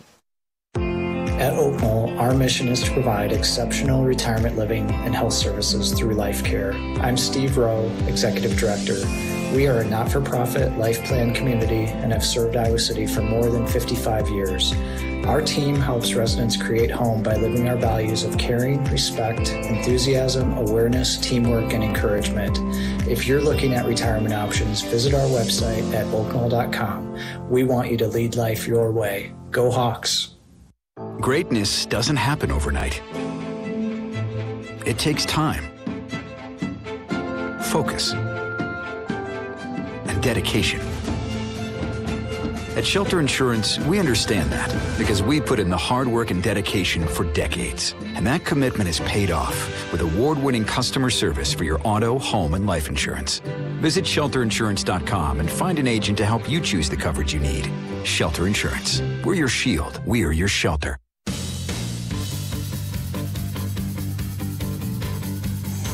Middle of the order coming to the plate for Iowa. In the bottom of the third inning, it'll be Honar, Seegers, and Huckstorf to face off against Knapp, who returns to the mound for the Tar Heels. Iowa 3, North Carolina nothing.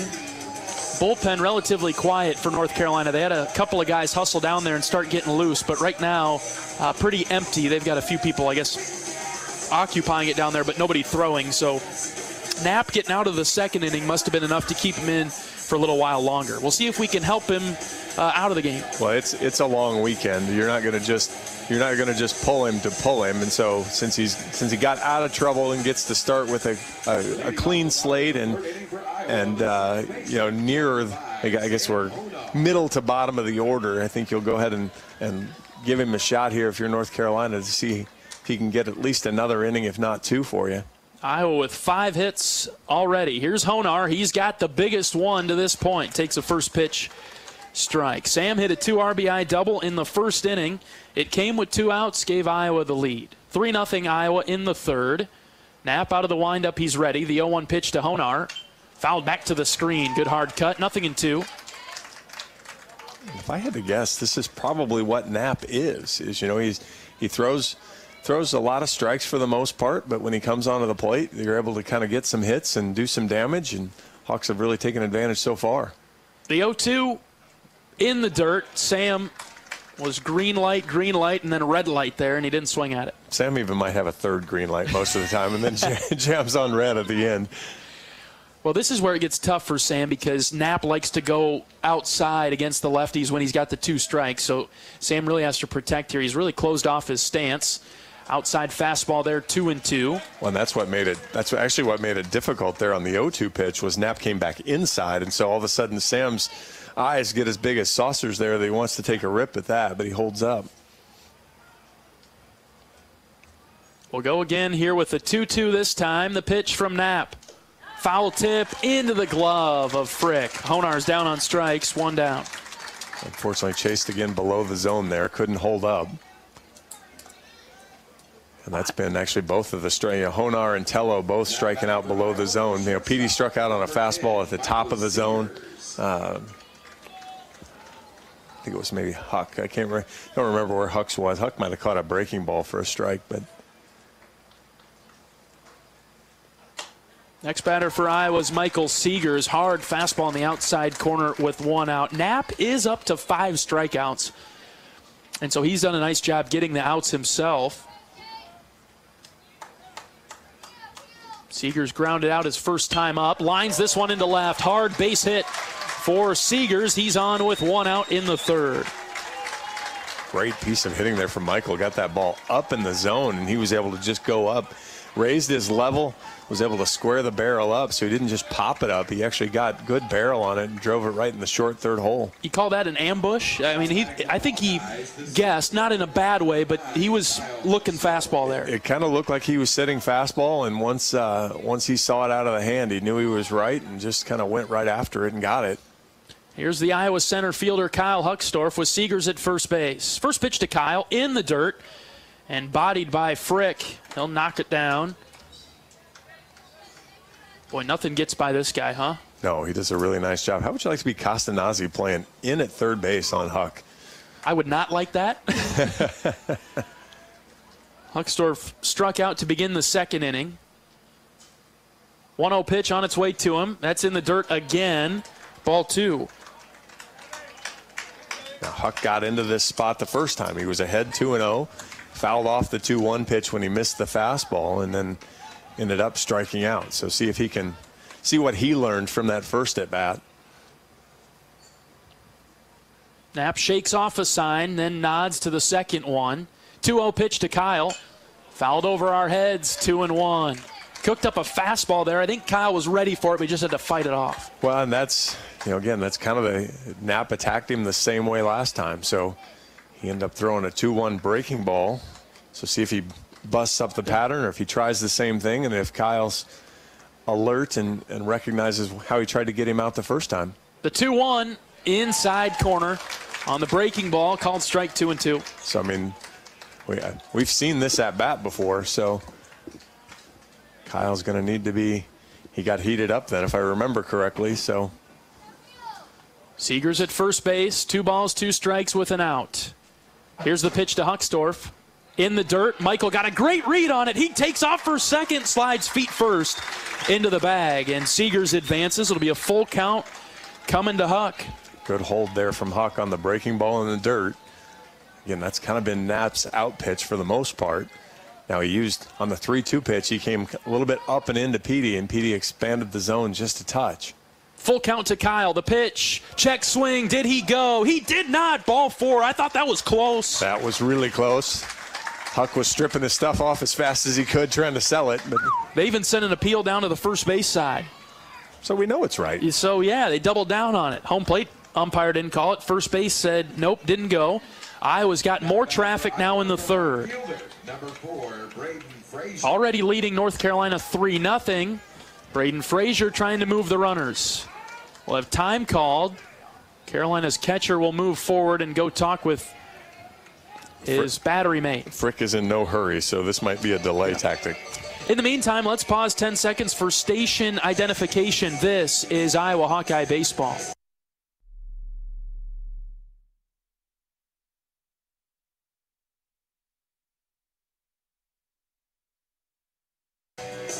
Now you've got some arms getting loose for North Carolina down the right field bullpen. And it looks like we're going to have a call to the pen. So the delay game was on. You called it, John.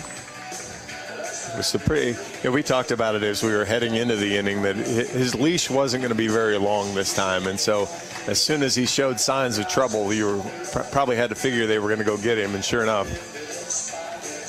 Braden Frazier will see a new North Carolina pitcher when we come back in the third. Runners at first and second for the Hawkeyes. More traffic out there with 1 out.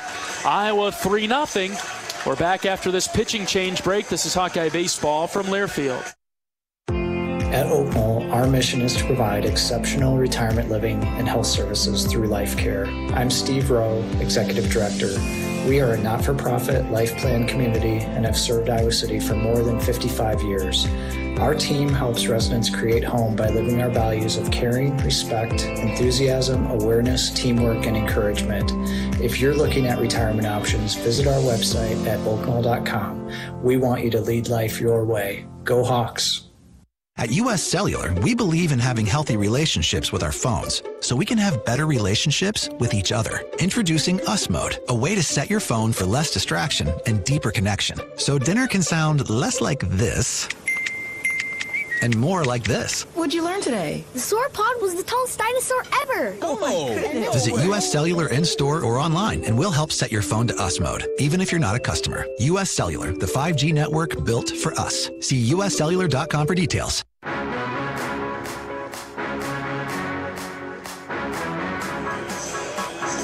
Welcome back to Bob Warren Field in Terre Haute, Indiana. Iowa 3, North Carolina 0 in the bottom of the third. North Carolina going to the bullpen. They'll bring in the right-handed senior, Kevin Acey. Turning to one of their bullpen aces here in the third inning. 3-3 on the season with 5 saves. He's got 26 appearances with a start, 3.38 ERA, 50 2/3 innings, just 40 hits, 21 runs, 19 of those were earned. Has walked 25, but struck out 56. Opponents hitting 214. But again, in those 50 innings and those 41 hits, has given up 13 extra base hits. So he's hittable that way. And then when you look at the stuff, fastball is going to be in the low 90s, but really going to kind of feature a slider that's going to be a super change of pace. It'll be right in the low 80s and might even dip into the high 70s. So kind of the same idea we were talking about early.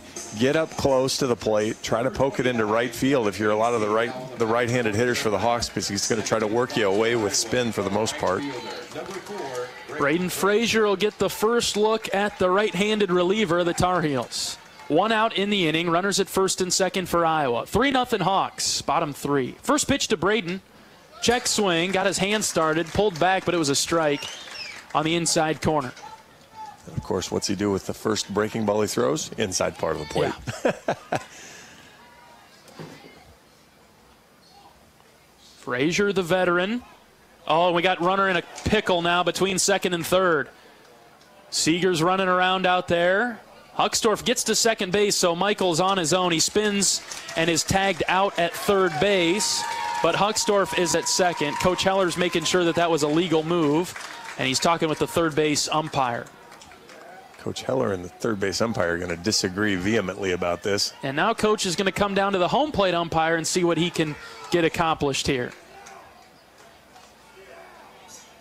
It's not something you see very often from Seager, so there had to be some issue there that violated what Michael normally sees. Pickoff move to second, a spin move. And Michael, he was taken off for third, John, so I wonder if the steal was on. I think it was a timing play. I think he was basically going on rhythm, and so when he came up, and I think they said that North Carolina pitching staff had tried one inside move all year, and they just went with the second one and worked out well for them and timed it up perfectly for Carolina Blue. Maybe at best, Coach Heller got an explanation that he can semi-deal with. No review, no way to look at anything and change anything. So that conversation has concluded. No balls and a strike, 2 outs, pitch to Frazier, popped up on the infield. Huckstorf moving from second to home. It won't matter as the first baseman Stokely makes the catch in foul territory. And the Hawks do not score in the third. That was a little bit of a wacky inning. Boy, that turned anticlimactic real quick. As you go to the bullpen, he throws one pitch and gets 2 outs. All right, Iowa 3, North Carolina nothing, as we've played 3 in Terre Haute. Back for the fourth right after this. This is Hawkeye Baseball from Learfield. You probably know that a natural gas leak smells like rotten eggs. But what does a gas leak look or sound like? If you hear a whooshing or hissing sound, see dirt, dust, or water spraying from an area, or you get dizzy or queasy, leave the area immediately, then call 1-800-595-5325 once you're safely away. See MidAmericanEnergy.com for more safety tips. Paid for by the customers of Mid-American Energy. Draft Day Sports Lounge is the ultimate place to watch the game, have some fun, and show off your golfing skills with Top Golf Swing Suite. Top Golf Swing Suite in Draft Day delivers a one-of-a-kind simulation that's fun for golfers and non-golfers alike. Pair that with Draft Day's live sports viewing, local craft beers, and delicious menu, and you have a winning pair. Riverside Casino and Golf Resort, home of the Draft Day Sports Lounge and Top Golf Swing Suite, just minutes south of Iowa City.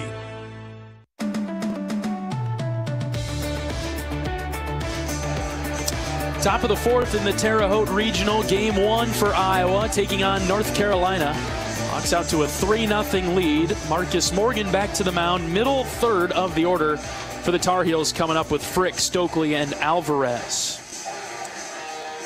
We were just talking about that rundown there, and as Michael was headed back to second, Huckstorf had already moved all the way over, and nobody was covering first, so if he hadn't gone all the way, then maybe Seegers could have go back. But North Carolina actually butchered that rundown as well, because the shortstop's running him back, or the third baseman's running him back to second base with Huckstorf occupying the bag, and he throws it. All he has to do is run him all the way back to the bag and tag him. Yeah. But instead, he actually made another throw, which gave Michael some life and a chance to escape still. Iowa does not score in the third. Here is Frick. First pitch, a swing and a miss. Morgan deals one by. It was unlikely we were going to score in all the innings. Right. Going to break the chain at some point, maybe. Not impossible, but unlikely. That means we just have to pick it up in the fourth. Morgan deals a pitch downstairs. It's 1-1.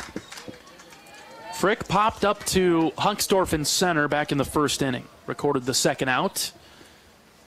Out of the windup, Morgan's ready. Here he comes. Strike number 2. If you'd have told the Hawkeye dugout that you're going to get their starter out in the third inning, that's a win. You know, breaking the chain. Yeah, the push was probably, if Knapp got through 4, that was probably right for Carolina. Marcus overthrows that one in the dirt, 2-2. 5 or more was a Carolina win. So to get him out already and start working that bullpen's a good win for the Hawks. 2-2 from Marcus. Ground ball and just foul to the left of the third base bag. Close. That was close. Would have been a lot of trouble. That was yes, sir, 2 bags full. Tomas Frick, their catcher, in the cleanup spot. He's a .326 hitter. He's got 12 home runs, 21 doubles on the season. The 2-2 from Morgan. This one's ripped down the line and left. That'll drop in for a fair ball. Picked up by Peterson. He'll throw it into second base. Leadoff double for North Carolina in the 4th. Boy, ambushed that one as well as he just kind of stayed on top of that one and kept that one fair as he timed it up just a little bit better. Wasn't great contact, was it? Just a looping shot over Tello's head. It was hit deeper, but didn't have great contact. Yeah, I think Petey was able to cut it off before it got to the wall, so it wasn't a complete rope, but obviously good enough to get to second base. Second hit of the game for the Tar Heels comes in the 4th. Here's Stokely, the big lefty. First pitch from Morgan. Grounded foul to the Carolina on-deck circle, down to the right. He does have 22 doubles now, so he does something right along the way. Big-time shift on the infield for Iowa. Seegers to the right of the second base bag. Honar playing shallow right. A 1 pitch just high and out away from Stokely, ball 1. Just saw a note from our man Sam that in the Indiana game, Luke Sennard left the game in the bottom of the third inning. Had struck out 5 West Virginia hitters already. 1-1 pitch from Morgan. Inside, it'll back up Stokely, ball 2. Yeah, didn't get chased for performance, left with discomfort. That's not good. 2-1 to Stokely, who grounded out to short his first time up. Pitch from Morgan, popped foul. Down the left side. It's got that car.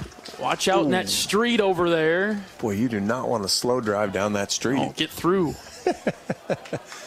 Interesting setup here where the ballpark is positioned. Over the left field wall, if you clear the trees, there's a cemetery out there and a street just behind us to the left. 2-2 pitch from Morgan. Fouled back to the screen. We'll do it again. Yeah, Tello hooked the ball into the center or into the cemetery in batting practice. We were trying to figure out if that was a good omen or a bad omen. So far, so good. Maybe not great for him, though, so far. Yeah, that's true. Here's the 2-2 again from Marcus. Way high and out. Moss had to pop out of his stance to stop it. Ball 3. We'll have a full count now. Great snag there from Moss. Saw that in the first inning. A couple balls get away from Marcus and slip, but been pretty good since then. Full count pitch. Outside, ball 4. A little bit of momentum here, swinging back to North Carolina. We're in the top of the 4th inning. Iowa leads at 3-0, but the first 2 runners are on for the Tar Heels in that 4th. Huge spot here. Coach McGrath will go out and just give Marcus a quick pep talk.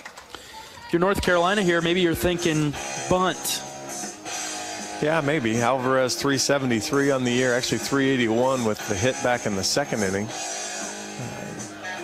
So yeah, certainly on the table. Jack Whitlock is jogging down to the Iowa bullpen down the left field line. He'll start to get loose, or just at least be in the area. Motivational speech from Coach McGrath, I'd have to imagine. And maybe some defensive adjustments to be aware of here with North Carolina having runners at first and second, nobody out. Top 4, Iowa 3, Carolina nothing. It's Alvarez who singled in the second. He would later reach second on a throwing error from Honar. Corners in a bit for Iowa right now. First pitch from Morgan, low and out, backhand stop from Moss. No bunt sign there from Alvarez. Hawks still with a pretty heavy shift, not quite as dramatic as it was in Alvarez's first at-bat. Marcus ready with the 1-0. Here it is. Called strike, high in the zone, 1-1. Big comeback pitch there. Didn't want to fall behind 2-0.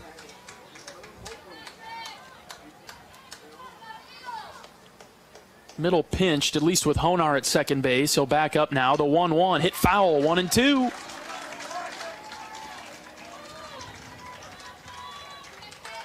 Again, Alvarez just 9 strikeouts on the season, so good contact guy, good chance this ball. You maybe get weak contact and you can get a double play ball. A ball and 2 strikes with nobody out. Morgan's ready. The pitch, swing, and a miss. Got him. Or maybe you can get your 10th strikeout of the season. That'll work too. How about that for Morgan? That thing was never a strike, and Alvarez went after it. Big spot here now. Part of the order. Marcus can attack a little bit more. Yep, bottom third. Castanazzi in the box. Grounded out to Honar in the second. How about one of those right now? Runners at first and second for the Tar Heels with 1 out. Morgan's first pitch on its way home. Low and out, ball 1. Good pitch, good hold from Castanazzi to not really expand his zone there.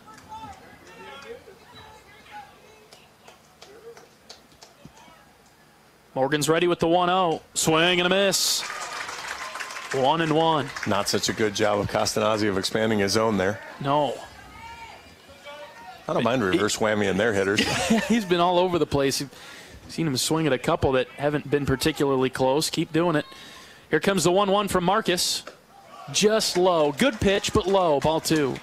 Yeah, that's a really good, tempting pitch there. Easy for Castanazzi to go ahead and rip at that and swing over it. Going to need to probably stay off speed. He'll try to ambush a fastball. The 2-1. Fouled back to the pad. It rockets out towards DeRiggi at first base. 2-2. 1 out in the inning. You like that low outside slider again? I do. Got him twice on it. Set him up on a ball that looks like it's on the plate and then break it off away from him. The pitch from Morgan. In the dirt, got by Moss. It'll get all the way to the backstop, and the runners will move up. Cade tried to slide over and stop that with the forehand instead of backhanding it, and it got by him. Yeah, he got his body in front of it. It just somehow still ended up kind of slipping through the 5-hole and got past. So now a full count to Castanazzi with runners at second and third. Really big spot here. Osuna on deck's got a little bit of juice. The pitch. Hit foul in the air to the right side. We'll do it again. Big battle between the 7-hitter in North Carolina and the Hawkeyes ace, Marcus Morgan. Looks in for the sign, quickly agrees with whatever Cade Moss put down. The 3-2, up and in, ball 4. Yeah, I'm not sure Marcus had shown him fastball really that whole at bat. All right, bases loaded for Carolina in the 4th. There is 1 out. Here's Alberto Osuna, the DH. Big right-hander. Morgan's first pitch, up and in, almost hit him.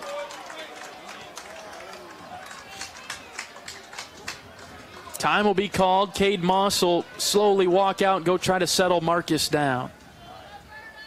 Morgan's given up 2 hits, but he's walked 3. Also hit a batter, and a couple of pass balls, wild pitches haven't helped him out either. Yeah, unfortunately, the 2 walks here in this inning are what's caused the angst more than anything.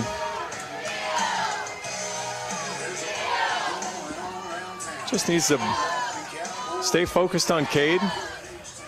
Osuna will hit a mistake, so it's not like he can just go ahead and try to throw some lazy spin across. He's going to have to still hit his spot, be aggressive. 1-0 pitch from Morgan. In there for a strike, 1-1. Hawks lead at 3-0 in the top of the 4th. A lot of work to do here with the Tar Heels having the bases loaded and 1 out. Morgan's 1-1 delivery. Here it comes. Ground ball left side, foul, and it'll be 1-2. Here's where you got to be a little more selective with your waist pitch, too. Trust your catcher, but give him a good opportunity. The 1-2. Outside, there's that stop by Moss. Backhand pick out of the turf. Boy, that is an outstanding catch there from Moss. That fastball low and away. He's able to just flip his hand over and make the backhand grab. The 2-2 pitch. In the air to left center. This is trouble towards the track. Huckstorf is there. He'll shield the sun. He's got it for the second out. The runner will tag and score from third base. Osuna gave it a ride to left center, but it'll end in a sacrifice fly for North Carolina. 3-1 now in the fourth. All right, not the worst thing that could have happened. It's interesting that Huck was in the shade there, but was still having trouble catching, or just kind of tracking that ball. He had to use his glove to block it. Well, the shadows are playing a bit of a factor now. They're creeping from the third base left field side. 2 outs in the inning, runners at first and second for UNC. Here's the bottom of the order in Wilkerson. First pitch, grounded sharply foul down the right field line. 3-1, North Carolina getting on the scoreboard now in the fourth. When he helped Marcus out there, chased the pitch. Probably going to be down and in for ball one. But he wanted a fastball and took a rip at it. Probably see Marcus go with some more off-speed stuff here now. Marcus taking his time. The 0-1 hit him in the ankle. And Wilkerson goes down. That one hurt. It'll take him a while to pop back up. Ouch. Yeah, that's, boy, catching that on the outside part of your ankle. No protection there. The shin guard for a foul ball isn't going to get it there. That one just on the outside of the right ankle. And Wilkerson kind of doubled over just outside of the batter's box. So a hit batter will load the bases again for the Tar Heels in the fourth. Danger zone for the Hawks here, but 2 outs. But the top of the order coming up in Casey Cook. Yeah, this is a giant spot at this point with the top of the order rolling around.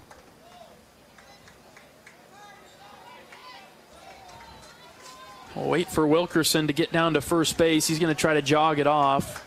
Mild limp. I would be too. Well, that's... I probably wouldn't even be limping. I'd probably be still sitting back down here in the batter's box. Tape the ice on my ankle would be the only chance I'd have to move at this point. Looks like he's good to go. Tense times in Terre Haute now. Iowa 3, North Carolina 1 in the top of the fourth. Heels putting some pressure on. Bases loaded for Cook. Ball one from Morgan, high and tight. Left-handed hitter. Well, and Cook's doing a good job too here. He's maybe crowding the plate a little bit normal with that back foot, just to see if he can create some doubt in Marcus's mind. Morgan taking a deep breath, the 1-0 pitch. Ooh, he went around on that one, a pitch in the dirt. 1-1. Boy, what a break there for the Hawks. Because that pitch wasn't even close. See if Marcus can take advantage of that then. A ball and a strike with 2 outs. Comes set from the belt, the pitch. Ground ball right side, tough play. Honar's got it. He'll throw it to DeRiggi at first base. And all right, we'll take it. There's the third out, just 1 run for UNC. It wasn't pretty, but the Hawks are out of the fourth, still with a 3-1 lead. It'll be Moss, Wilmus, and Peterson coming to the plate for Iowa. Try to get that run back. Bottom of the fourth coming up. This is Hawkeye Baseball from Learfield. Hi, Gary Dolphin here. My Game Day apparel features the premium Authentic brand label. Authentic brand products are preferred by national corporate brands and should be your gear of choice too. Insist on the Authentic brand label from your supplier for your next merch project. Or visit authentic-brand.com and find an authorized distributor near you.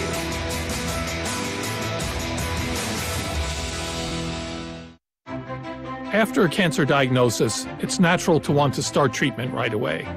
But first, get a second opinion from a team that specializes in your cancer. I'm Dr. George Weiner, Director of University of Iowa Holden Comprehensive Cancer Center. Before you start treatment, you deserve to be confident you have the right diagnosis and know every option available to you. So whether it's with us or somewhere else, get a second opinion. It can change your care and your life.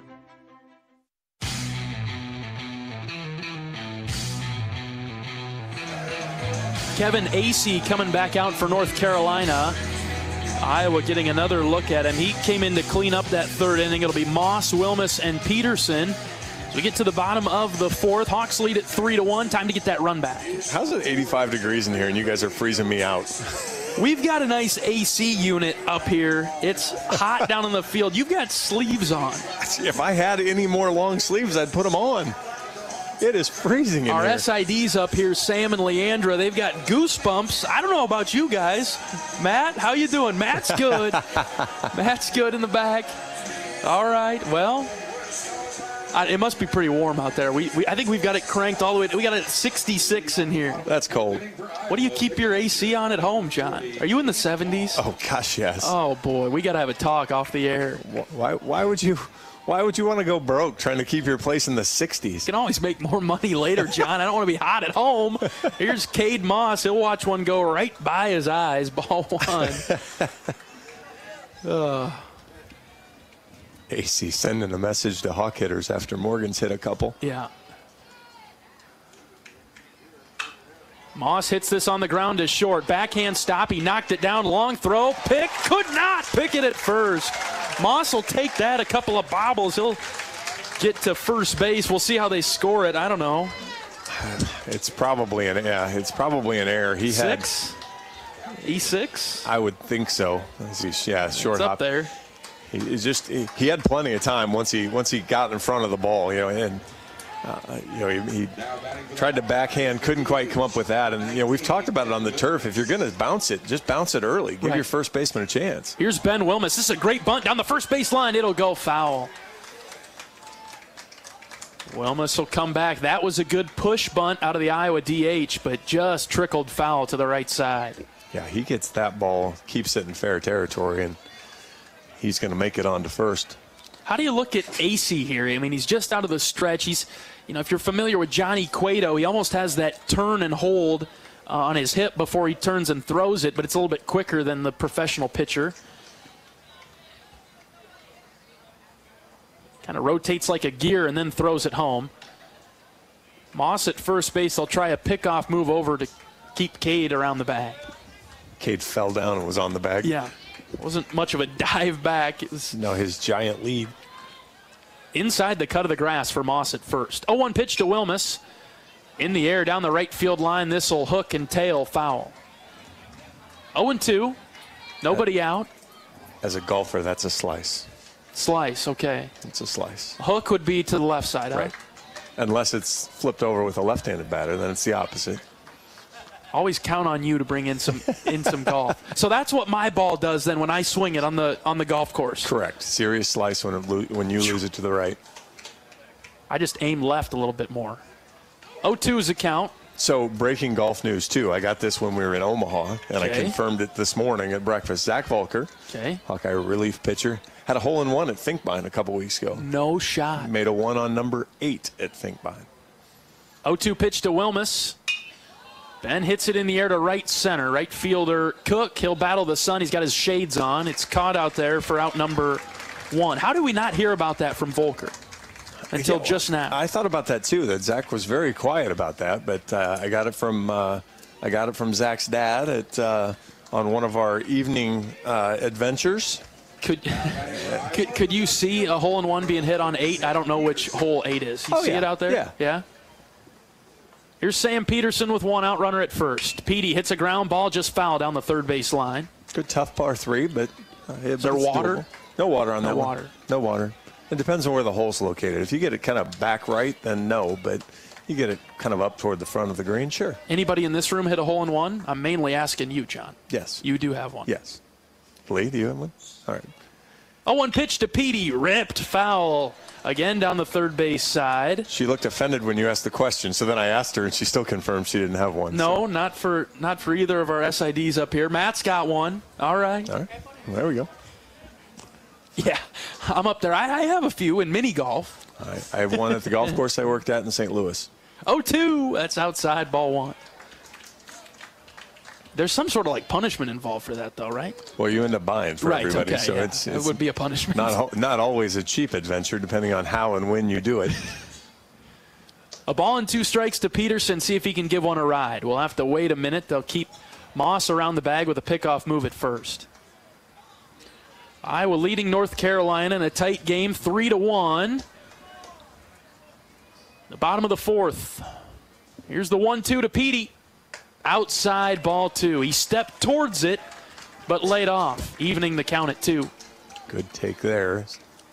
Saw the slider, didn't go chase it.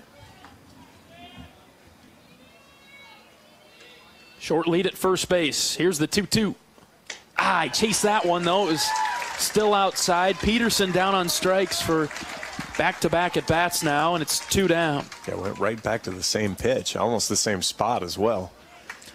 Feel like that one had a little bit more spin to the outside. Might have caught a little bit more plate early and really tempted Petey. And the scouting report is really trying to go to right field, and you saw with the 2 foul balls early that he ripped. Another good breaking ball for a strike that he ripped down the third base line. That Petey wasn't really thinking about going to right, and so he would have liked to have seen him maybe change up the approach at least with 2 strikes, especially when he just missed on the first pitch. Batter is DeRiggi with 2 outs. The 0-1 pitch. That's low and out, ball 1. Moss still at first base. He'd like to get his wheels turning. Iowa 3-1 in the 4th. DeRiggi's walked twice today. He does have a run scored. Those afterburners that Moss has? Yeah. Find a gap, and maybe he can get him to third. Here's the 1-1. Outside corner, strike 2. Looks like North Carolina's back to kind of what DeRiggi saw at the beginning of the season, everything outside. See if he can push one opposite field. This is his 3rd plate appearance. I don't think he swung the bat yet. Right. He was intentionally walked last time. 1-2. Outside, ball 2. North Carolina, all their players were leaning towards their dugout, thought it could have been a 3rd strike. DeRiggi never had a doubt. He didn't even flinch. 2-2 with 2 outs. AC comes set. The pitch to DeRiggi. Ground ball right side to the shifted second baseman. He welcomes it in and throws it over to first base for the 3rd out. We've played 4 in Terre Haute. Iowa 3, North Carolina 1. This is Hawkeye Baseball from Learfield. For a delicious dinner on the go that will please the whole family, get Hai Chai at Hy-Vee. Right now, get a Hy-Vee Chinese dinner for 4, just $22 during the month of June. Get 4 one-pint entrees, 2 pints of rice or lo mein, and 8 egg rolls or crab rangoon. That's right, get a Hy-Vee Chinese dinner for 4, just $22, now to the end of June.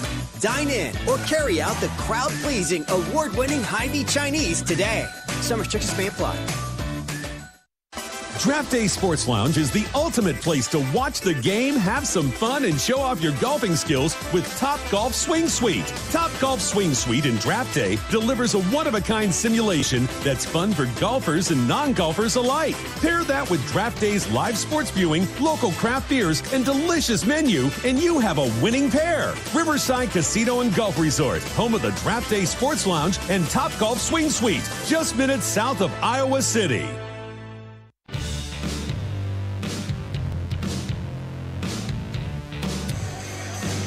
Iowa on top of North Carolina as we get to the midpoint of the game. We've reached the 5th inning. It's 3-1 Hawkeyes. Marcus Morgan will come out for another inning of work. Ran into a little bit of trouble there in the 4th, but limited the damage to just 1 run. Offensively, Iowa feels like maybe stalled out a little bit, although we've had base runners in every inning.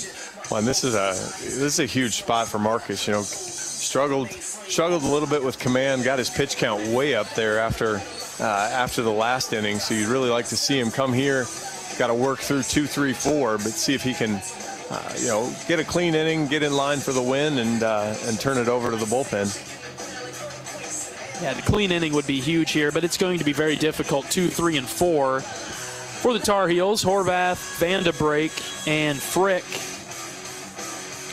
So good spot of the order for the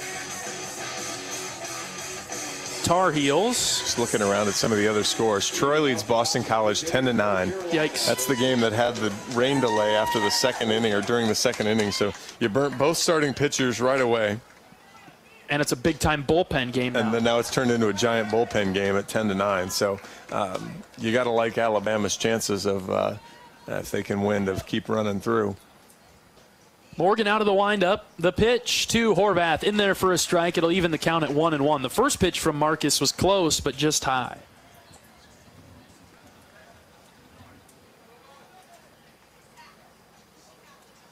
The 1-1. is that the letter's called a strike. Looked like Horvath tried to duck it a little bit. It's 1-2.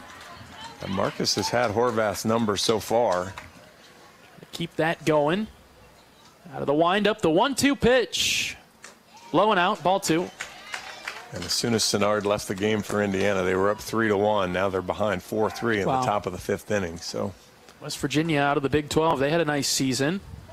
2-2 pitch from Morgan to Horvath. Called third strike. Inside corner. Down he goes. Really nice breaking ball there. Horvath was diving out of the way, and ball snapped across the inside part of the plate.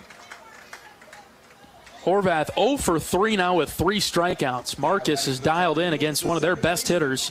He'll be thrilled to see Marcus head to the dugout for the day. Whenever that time comes. Good start to the inning for Marcus in the 5th. Here's Van de Break, right-handed hitter. First pitch from Morgan, up and in, ball 1. 3-1 Iowa in the 5th. Iowa scored 2 in the first, 1 in the second. North Carolina got their run in the 4th. 1-0 pitch, hit off the end of the bat in the air, line drive foul. That's just the second time Marcus has gotten the leadoff guy out, so kind of a big step there to get out number 1 before base runner number 1. Settling back in. The 1-1, low and out, ball 2. Morgan at 86 pitches, getting up there. Just looks like he's overthrowing a couple of those still. Just kind of pressing just a little bit and not letting it come to him. Next pitch is high, and he looked down at the turf there, the plant spot.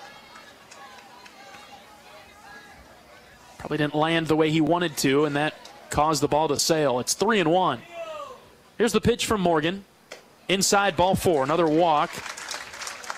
Well, we saw that. I don't remember which one of the Big Ten tournament games it was, but when he kind of scuffed it wasn't Marcus, it was a pitcher from the opposing team, scuffed his cleats as he was coming to his landing spot and just kind of launched it up over into an unusual spot. And, you catch the spikes a little early and obviously throws off where your landing spot is and your rhythm.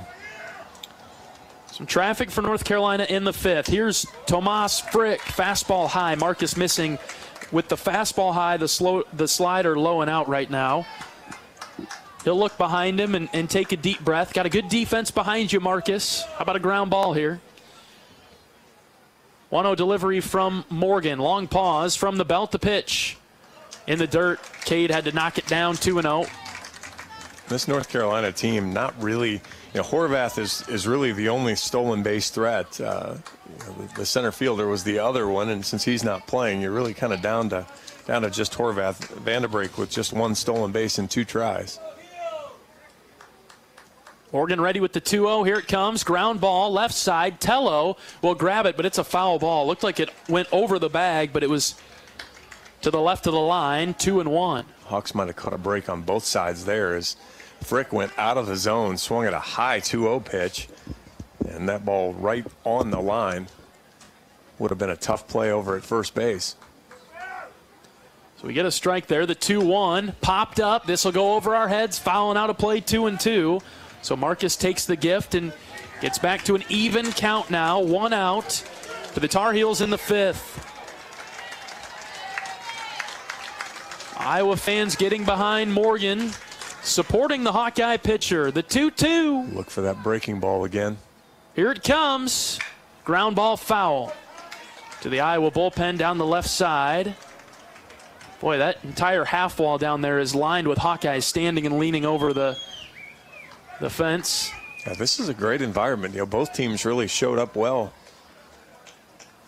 We'll go again with a 2-2 pitch from Morgan on its way. Ooh, Morgan slipped off the mound, and somehow the ball did not hit Frick. It went behind him and up over him. Ball 3, just like you were talking about, John, a few moments ago. Yeah, somehow it doesn't hit Frick. Somehow Moss catches it, and somehow Marcus looks to be okay. You really got to focus in now, take a deep breath, and try to throw this one in the zone. Full count pitch on its way home. Runner takes off, swing and a miss, throw down to second base, and we Almost got him. He's called safe. I think he might have slid past the bag, John. That's what Sam Honar thinks. We're going to have a strikeout at home for the second out. Looks like we'll potentially have a review to see if he slid past the bag at second base. It'll be close. How about a strike him out, throw him out? Boy, that would be a change in momentum here that would be very welcome. The umpires are meeting to the left of the mound. Let's see if they review this one. So you go from, we are going to have a review. You go from Marcus slipping on the mound and almost hitting the batter to then striking him out with a way high fastball. We're getting a look at the replay here. I think he might have come off the bag, but we'll see if Honar was able to get the tag down in the right spot. That's going to be the tricky part. Sam thought we got him. If he's out at second base, that'd do it for the inning. So we'll see as the umpires are reviewing. Boy, he actually might have hid the left hand and reached back around with the right hand, but we'll see. That'll be. There's certainly a chance that this is going to get flipped over. See the play there. Stays with it. Sam stays on his left hand, and his right hand comes back around the corner, and that's where might not be clear and obvious. Well, we're getting all the angles here, and this might be the best one. The left hand gets there. Sam puts the tag on the left hand, which comes off the bag. This is going to be close. Like you said, John, he kept that glove with the ball in it on the left hand the whole time as Van de Breek was trying to get to second base. Umpires at the third base coach's box. They've got the headset on, and they're talking with somebody. I'm not sure if replay's on site here. Clearly it's not, because they're not looking at anything. Yeah, like I don't know if the replay guys are up here, if they have computers and monitors up here, if they're back somewhere else. I actually like this better. To have someone else centralized do it makes a whole lot more sense to me than to have the same crew decide, did we make a mistake or not? Right. At the very least, it'll be 2 outs in the inning. There could be a runner at second. Otherwise, if the runner's out, we'll have the Hawkeyes coming to the plate in the bottom of the 5th. I like that one. The second option would be better. Plan B. Still discussing things, and the headsets are coming off. Let's see what the call is. Umpires moving back towards the field of play. Kill the music. And they called him out. We got him.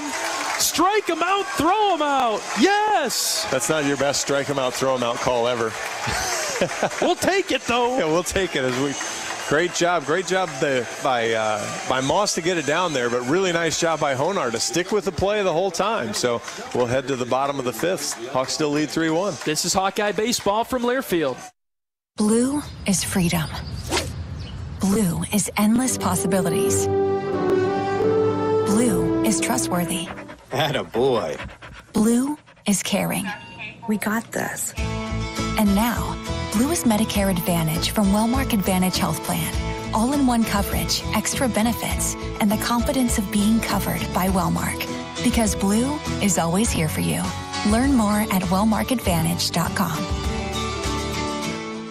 At US Cellular, we believe in having healthy relationships with our phones, so we can have better relationships with each other. Introducing Us Mode, a way to set your phone for less distraction and deeper connection. So dinner can sound less like this and more like this. What'd you learn today? The sauropod was the tallest dinosaur ever. Oh my goodness. Visit US Cellular in-store or online, and we'll help set your phone to Us Mode, even if you're not a customer. US Cellular, the 5G network built for us. See uscellular.com for details.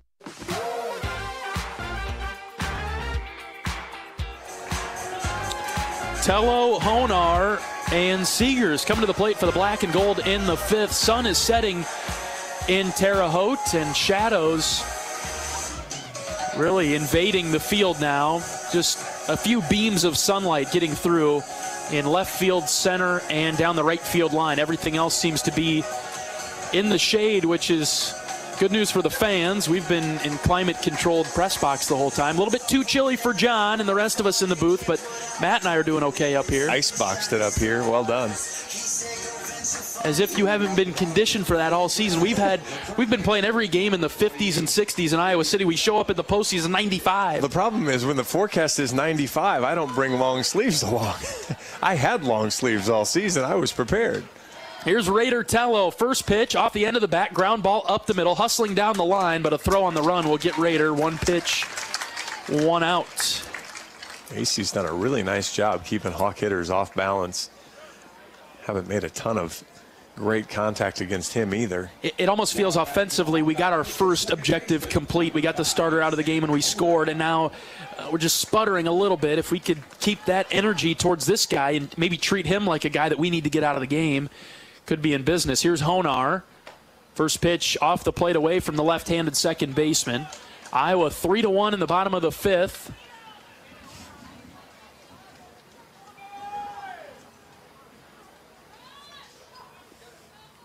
One out, bases empty. The 1-0 pitch swung on and missed from Sam. 1-1. And you really want to see Sam just stay kind of locked in, pay attention to a guy kind of working away from you and use that left center field gap. He's got a lot of room down the left field line and on the infield as well. 1-1 pitch, that's too far away from Sam. 2-1.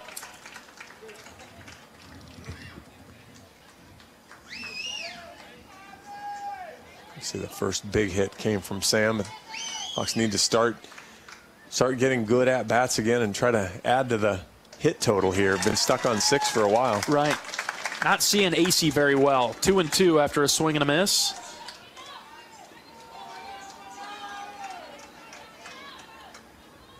A lot of room in right center for Sam if he could golf one that way. Here's the pitch. Swing and a miss.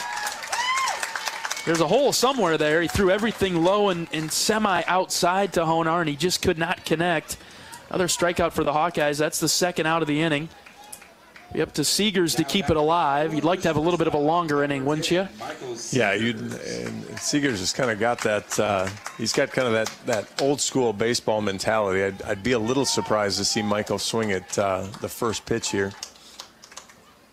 Michael singled his last time up. First pitch he sees from AC, lined foul to the right side. Okay, if you're going to swing at it, put a good swing on it like that, huh? Yeah, that was he got the fastball he was looking for, just couldn't get squared up. This North Carolina pitcher operates from the third base side of the rubber. He's ready with the 0-1 to Seegers. Lined off the end of the bat, foul to the right side, 0-2. One of the things that Iowa did a pretty good job with Knapp was they really stayed in the strike zone for the most part. The guys that went out of the strike zone unfortunately struck out. You're starting to see that now with AC. They're expanding the strike zone and they're making weak contact right now. Catcher setting up high for Michael. Here's the 0-2. Line drive caught by a leaping shortstop, Wilkerson. He grabbed it for the third out. A 1-2-3 inning for the Hawks in the fifth. Iowa 3, North Carolina 1. We'll try to hold the Tar Heels in the sixth. This is Hawkeye Baseball from Learfield. At Oak Knoll, our mission is to provide exceptional retirement living and health services through life care. I'm Steve Rowe, Executive Director. We are a not-for-profit life plan community and have served Iowa City for more than 55 years. Our team helps residents create home by living our values of caring, respect, enthusiasm, awareness, teamwork, and encouragement. If you're looking at retirement options, visit our website at oakknoll.com. We want you to lead life your way. Go Hawks! Blue is freedom. Blue is endless possibilities. Blue is trustworthy. Attaboy. Blue is caring. We got this. And now, Blue is Medicare Advantage from Wellmark Advantage Health Plan. All-in-one coverage, extra benefits, and the confidence of being covered by Wellmark. Because Blue is always here for you. Learn more at wellmarkadvantage.com.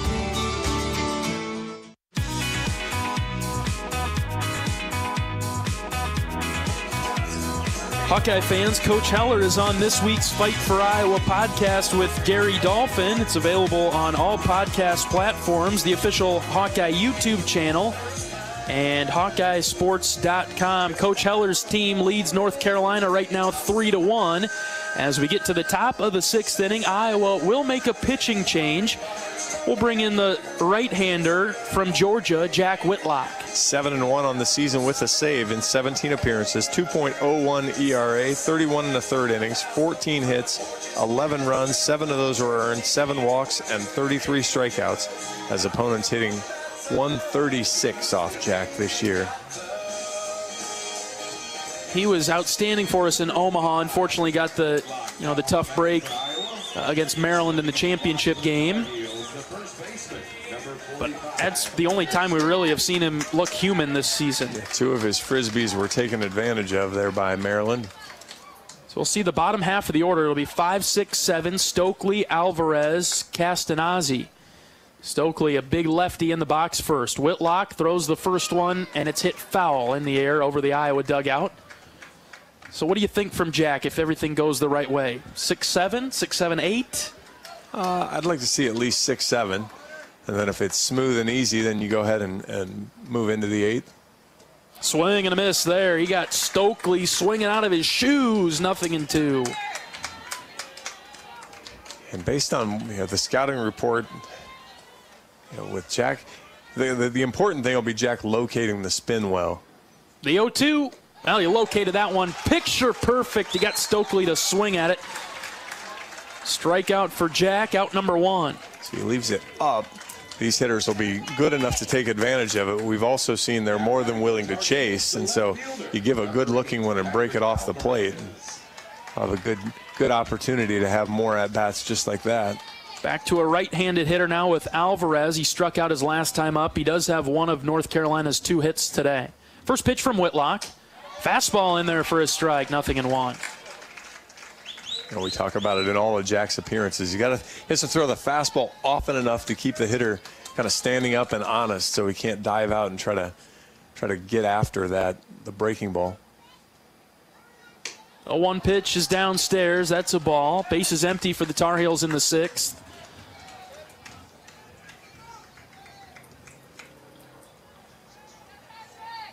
Infield shifted a little bit to the left. Seeger's playing closer to third base than usual. Whitlock ready with the 1-1. Holds his glove high right in front of his face. Time called.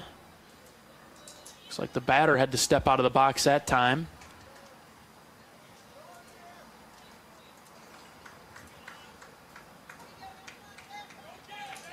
Umpire jotting something down on a notepad. You get the one timeout. Now we're ready. Here comes the 1-1 from Whitlock. Blooped into left field. Peterson coming forward, couldn't make the play. It's a single for Alvarez. His 2nd hit of the day, 3rd overall for the Tar Heels. I mean, his batting average is way up there, even though he's had limited playing time this year, but really does a nice job here. Stayed with that curveball. And again, that's the thing. When you leave that curveball elevated, you're going to give him an opportunity to even be fooled, but stay with you and hit it. That's what Maryland was able to do. He's making some adjustments now. He goes to the stretch. Here's Castanazzi. First pitch, swing and a miss. I think he's swung at every single first pitch that he's seen today. He's missed all 3 of them. And they've all been like that. Right. They've been outer third of the plate breaking off, so he clearly hasn't made an adjustment yet. Runner at first with 1 out. The 0-1 pitch from Whitlock in the dirt. Good stop by Moss behind the plate. And funny, he's not really a huge strikeout guy, but just 24 strikeouts on the year, 126 at bats. Right-handed third baseman. 1-1 pitch from Jack. Outside, ball 2.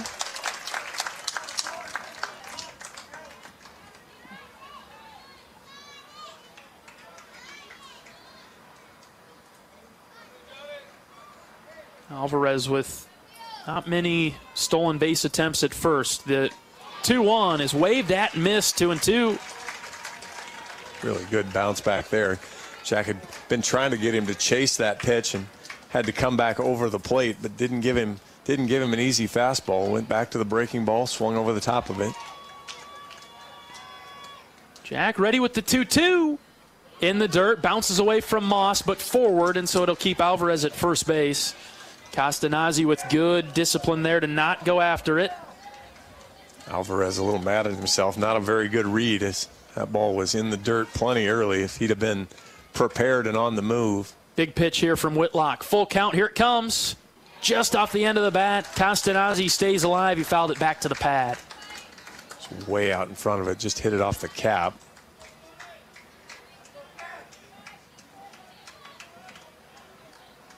See if Jack's got one more for him that he can get past him here.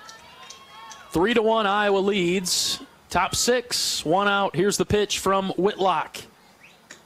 Low and out, ball 4. Didn't chase. Boy, the bottom of the order for North Carolina, that's the group that's doing the damage. 5 through 9, we've walked them 3 times, hit 1 of them, and given up 2 hits. Well, that's the 2 hits were both to Alvarez, which were fairly hit balls, but the rest of it is just self-inflicted damage. And so see if Iowa can get out of it. Jack doesn't walk a ton of guys, so. Runners at first and second with 1 out. Here's Osuna. Swing and miss at the first pitch. Got that frisbee type off speed from Jack. Osuna today is 0 for 1. Just outside there for a ball. Going to want to keep that breaking ball down to Osuna. He does have a little bit of pop with 10 home runs.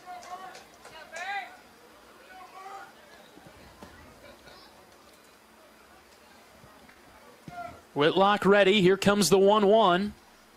High ball 2. Jack's not been as sharp as we've seen him this year. Got the strikeout to start the inning, but a single and now a walk. Falling behind 2-1 with 1 out. Time called. Here comes Coach McGrath.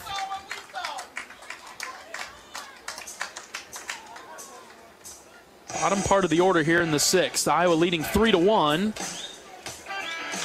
But some work to do now as Iowa's getting their activity in their bullpen. Looks like Christofferson down there. Yeah, you want no part of Will right now. You need Jack to take care of his own business here right now. Home plate umpire wasted no time going out there. He's out there already. This might be a little different conversation, I think, from Sean to Jack. Took a little bit more time than usual. I don't know if Sean's, if the pitching coach's message to them is ever really a technical thing. It's probably just more of a mental focus type of deal. Yeah, and I think there's been a couple times where, there's something obvious that a pitcher's doing that he tries to rein back in. But, yeah, for the most part, I think it's, hey, execute your pitch. Here's the 2-1 delivery from Whitlock. Outside, ball 3. Actually, I think he executed his pitch there. That's just good job, good discipline from Osuna to not expand his strike zone on a really good pitch.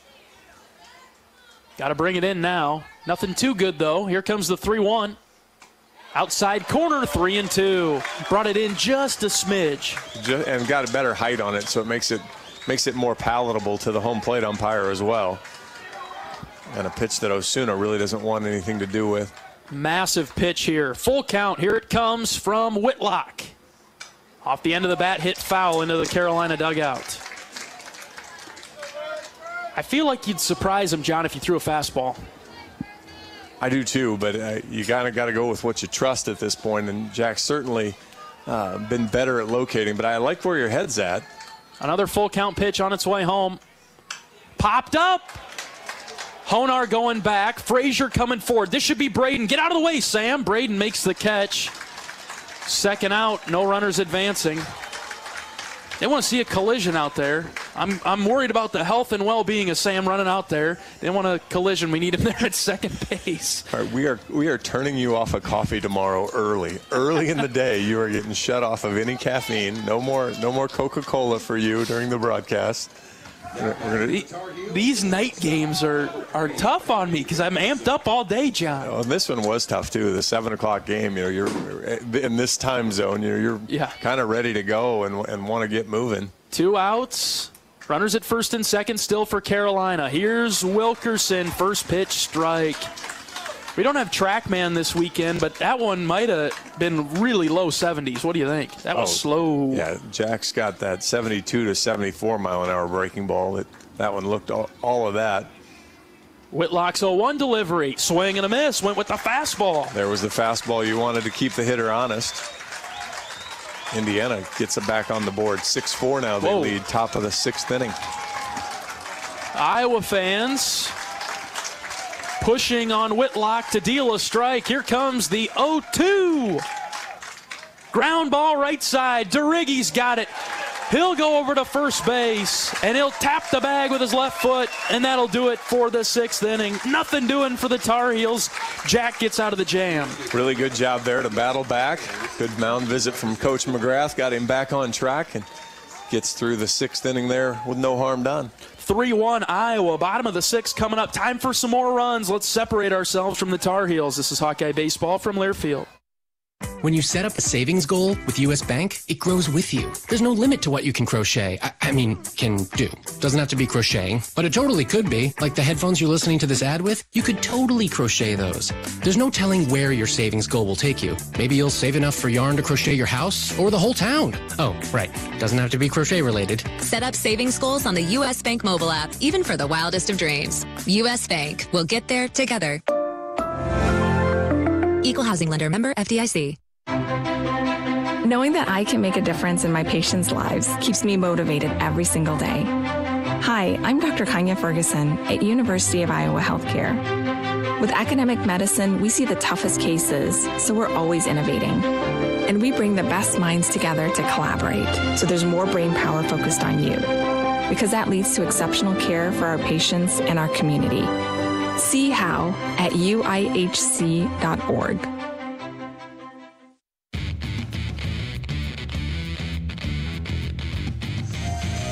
Bottom of the 6th inning, Iowa holding a 3-1 lead over North Carolina. Before we get this inning started, let's pause 10 seconds for station identification. This is Iowa Hawkeye Baseball.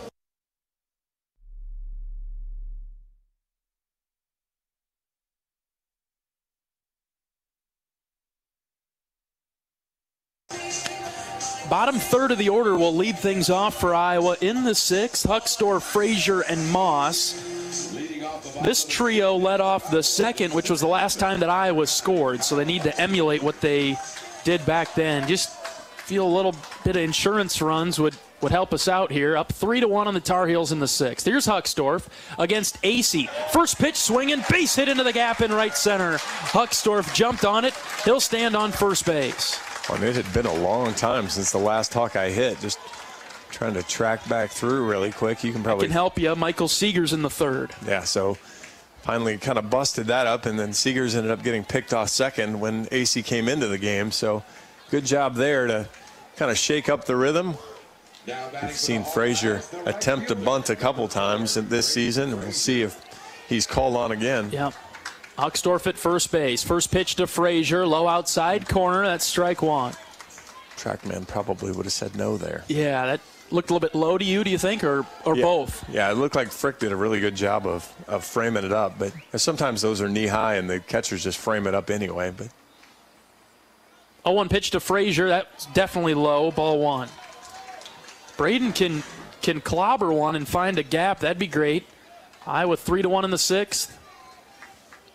A lot of room down that left field line. Would you look at that? 1-1 pitch to Braden. Goes opposite field and hits it out of the stadium foul. 1-2. AC still in the game for the Tar Heels. As a reliever, though, he's been in and been very efficient. Has only thrown about 30 pitches. Yeah, hasn't been overtaxed at all. 1-2 delivery to Frazier. Here it comes. Swing and a miss. Braden was behind the hard fastball, out number 1.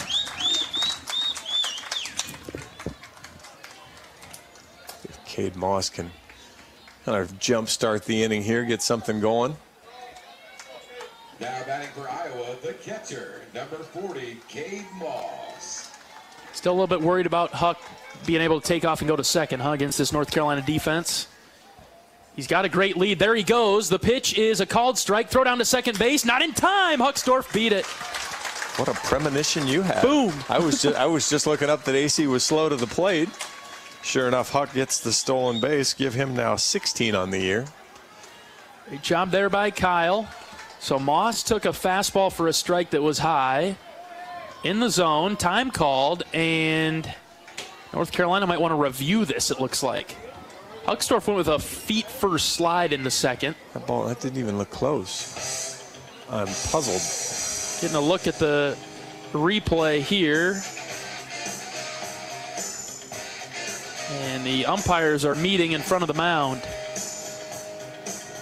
Just a pop-up slide by Kyle, and they are going to review it. That came totally from the dugout, too. We didn't see much from the middle infielders for Carolina.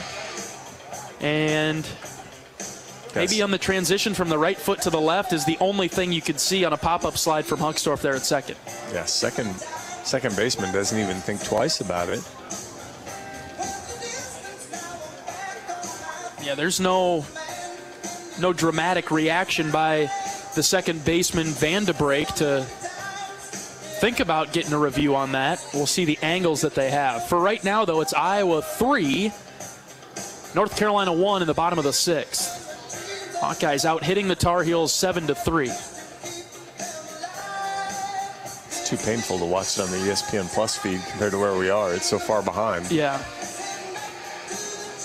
So now the umpire did point to the dugout. So does that mean North Carolina actually challenged it? Yes. Okay. Because I don't think that Iowa challenged the other one, although it doesn't matter because Iowa was right. But so they kept it. Yeah. This could be our look right here from behind the play. We're fine. He's going to be safe. I think his hand comes off of him. I can see where they might think. Like right there when both feet are up on the air because Huckstorf is pop sliding. Yeah, but the glove comes off of him. Yeah, it's not on him. That view's not telling you that it's on him. You can't see that glove on him. And his toes are back on the bag, so. He'll be safe, I hope. I like your determination, but let's make sure here. Wishful thinking pays off. Huckstorf safe at second base. The review is complete. It's a good catch by the North Carolina dugout because that was closer than, it wasn't just oh boy, that was easy. We didn't think anything of it. In the transition, you could kind of see Huck does leave the bag. So now it's an 0-1 count to Moss with a runner in scoring position and 1 out. Pitch to Cade.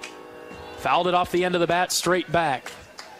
So big spot here for Iowa. So that up and in pitch was called a strike. It was. Wow. Yeah, that was. I don't imagine him going any higher, do you? I would hope not. Please no. And I would hope he doesn't go much further in. No balls, 2 strikes to the Hawkeye catcher, the 9-hitter.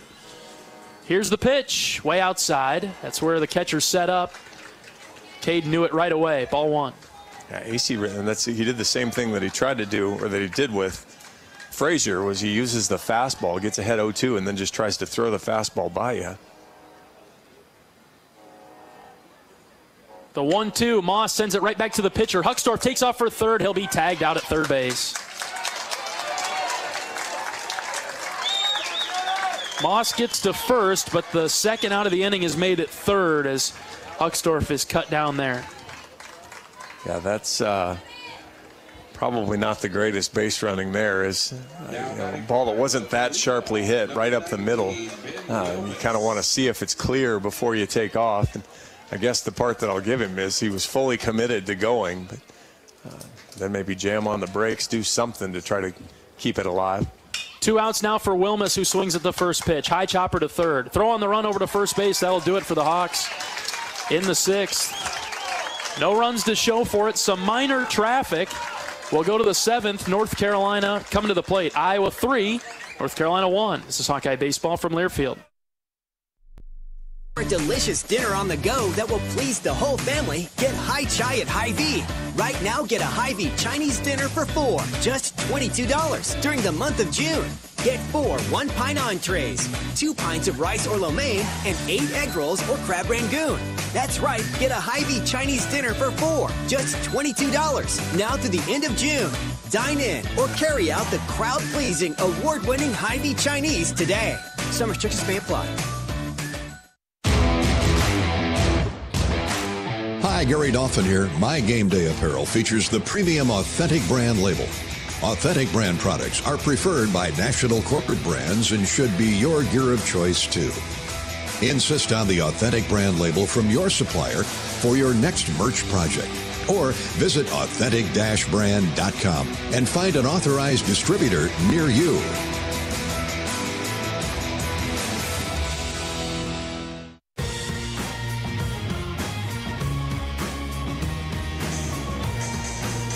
Top of the 7th in Terre Haute, the night game between Iowa and North Carolina. The Hawks leading the Tar Heels 3-1. Jack Whitlock out for another inning of work. He'll face the top of the Tar Heel order, Cook, Horvath, and Van de Breek. Winner of this game will get Indiana State tomorrow night. The loser of this game gets Wright State tomorrow at noon. Local time, it'd be 11 Central. In an elimination game. The winner is... Go ahead, Jim. We don't want to do that. We do not want to do that.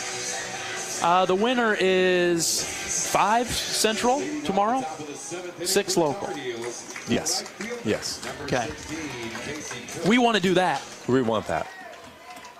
And it's a little earlier than tonight, so we're ready to go.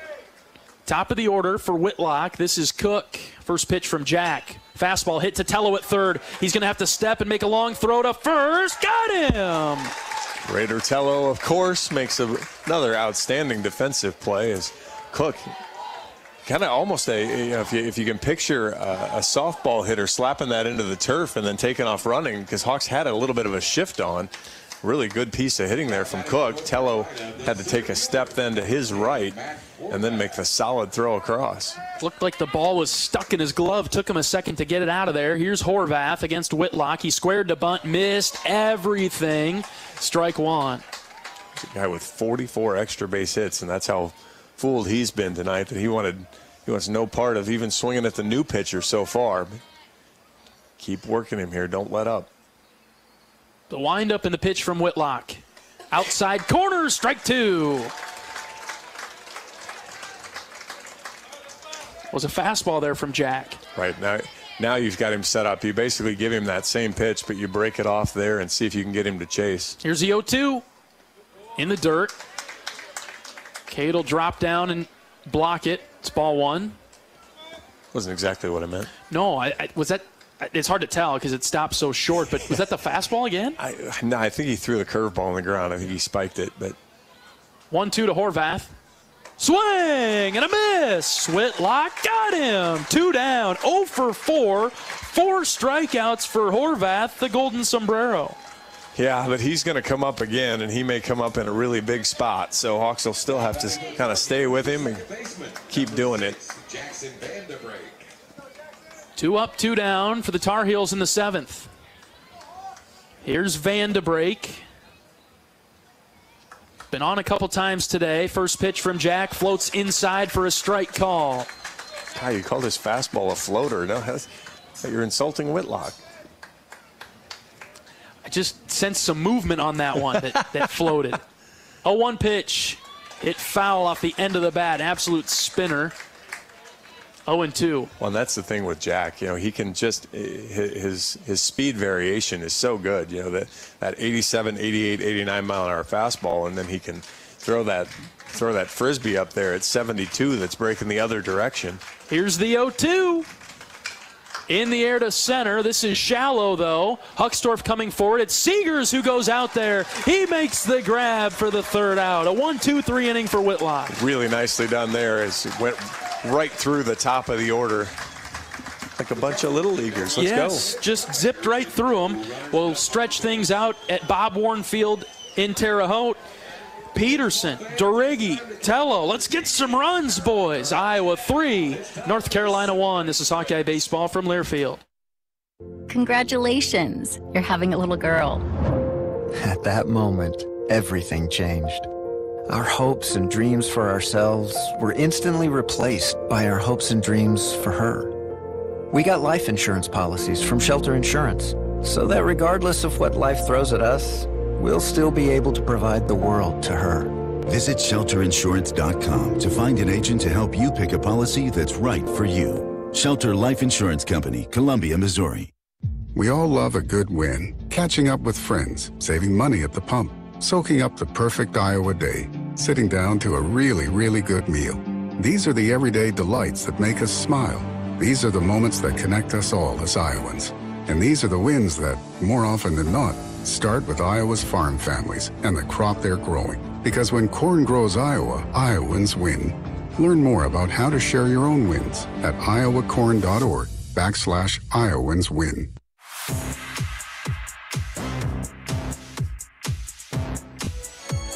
Bottom of the 7th coming up. Iowa 3, North Carolina 1. Tar Heels sticking with AC.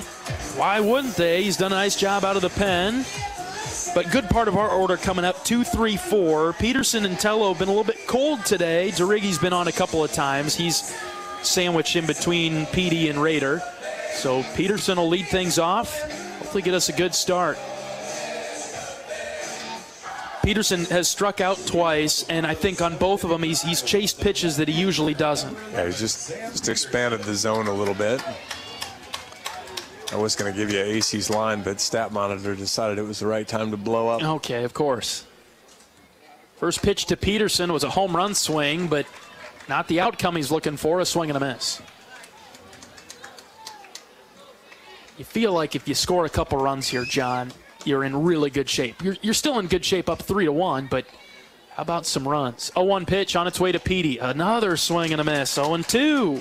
Yeah, AC now 3 2/3, a hit, 3 walks, hasn't struck anybody out, hasn't given up a run. So he's been fantastic coming into a spot with 1 out and 2 on.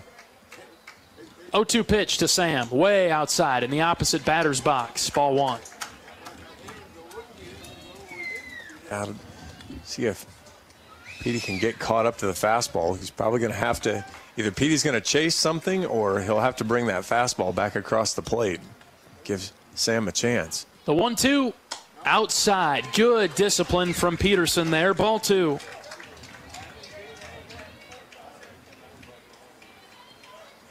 A lot of fastballs from AC to Sam. 2 balls, 2 strikes, the pitch in the dirt. Full count now. That's because every time he tries to throw off speed, he's been spiking it here lately. So this is probably getting a little long for him. Let's make it longer. Find a way, Peterson. Here we go. Full count to start the bottom of the 7th. Interesting and the time signals, for a mound visit. Yes, the signals might have gone a little bit haywire there, and so Frick will have to jog out there. Well, you certainly don't want to make a mistake here, so you're going to make sure you've got your things all lined up here. Well, he's thrown 2 fastballs that were high in the zone, and Peterson's missed them. He's thrown a fastball low, fastball outside, and a breaking ball in the dirt. So you're thinking probably high fastball against Peterson. The full count almost hit him. It was inside, and Peterson battles all the way back. He gets the leadoff walk. I'm going to tell you right now, Petey was fooled by the breaking ball and just kind of wished that inside, and he got the call. As that was a really good pitch that just barely missed. And we'll have time called now for North Carolina. AC was the Ivy League Pitcher of the Year, transferred into North Carolina from Penn, so good arm. The coach for Carolina is making his way to the mound. Looks like he's grabbing the ball from AC. He is, and the Tar Heels will go to the pen. North Carolina, the pitchers down in the bullpen are not sure which one is coming in, and now they've got the wristband on the proper pitcher, and he'll come in from down in that right field line. Looks like it'll be a lefty for Carolina. AC's night is done. I think we're kind of glad that he's out of the game. Yeah, he was very good. Again, 3 2/3 innings. And so he did his job. He kept Carolina in the game. We will take a pitching change break. We'll get you the information and the stats on the new Carolina pitcher right after this. 3-1 Iowa in the bottom of the 7th. Peterson draws the leadoff walk. We're back right after this. This is Hawkeye Baseball from Learfield. At Mid-American Energy, we want to help keep you safe around power lines and electrical equipment. Always assume a power line is energized, even if it's on the ground. To avoid the risk of an accidental shock or electrocution, avoid touching a power line with anything. And when you see high voltage warnings on transformers and substations, stay away. We care about you and your safety. Get more tips at midamericanenergy.com. Paid for by the customers of Mid-American Energy. We all love a good win. Catching up with friends, saving money at the pump, soaking up the perfect Iowa day, sitting down to a really, really good meal. These are the everyday delights that make us smile. These are the moments that connect us all as Iowans. And these are the wins that, more often than not, start with Iowa's farm families and the crop they're growing. Because when corn grows Iowa, Iowans win. Learn more about how to share your own wins at iowacorn.org/IowansWin.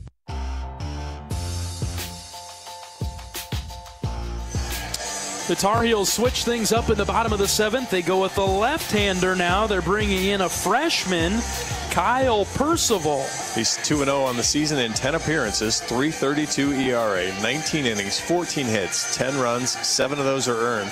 Some control issue with 13 walks, 15 strikeouts, but opponents are able to hit just 145 against him. He's going to throw a fastball that's in the upper 80s, might touch 90.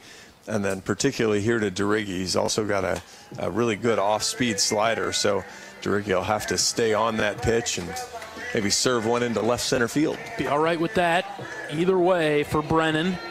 Grounded out to second his last time up. Has walked previously. And DeRiggi is in now. Lefty on lefty matchup.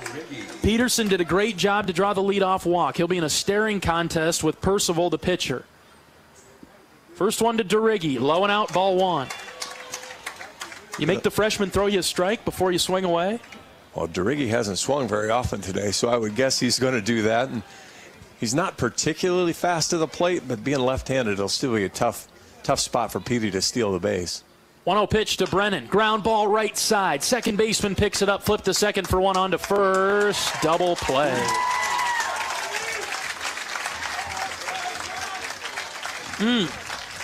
Boy, we've had no luck when they bring in a reliever. The reliever's done exactly what they ask him to do. So that erases a leadoff walk, and it's Raider Tello coming to the plate now with 2 outs in the 7th. Now batting for Iowa, the third baseman, number 28, Raider Tello. Tello's had a quiet day. He's 0 for 3 this evening with a strikeout. We'll have time called. Looks like maybe another pitching change for North Carolina, as the left-hander came in and got his job done, didn't he? Just wanted 1 out, and instead he got 2. Percival's done. North Carolina going to the pen. This one is taking a little bit longer to grab the ball from him. And they are making the change. Bases empty for Iowa. Bottom 7, still leading 3-1. Raider Tello will get the first look at the new Tar Heel pitcher after this pitching change break. This is Hawkeye Baseball from Learfield. At Oak Knoll, our mission is to provide exceptional retirement living and health services through life care. I'm Steve Rowe, Executive Director. We are a not-for-profit life plan community and have served Iowa City for more than 55 years. Our team helps residents create home by living our values of caring, respect, enthusiasm, awareness, teamwork, and encouragement. If you're looking at retirement options, visit our website at oakknoll.com. We want you to lead life your way. Go Hawks! We all love a good win. Catching up with friends, saving money at the pump, soaking up the perfect Iowa day, sitting down to a really, really good meal. These are the everyday delights that make us smile. These are the moments that connect us all as Iowans. And these are the wins that, more often than not, start with Iowa's farm families and the crop they're growing. Because when corn grows Iowa, Iowans win. Learn more about how to share your own wins at iowacorn.org/IowansWin.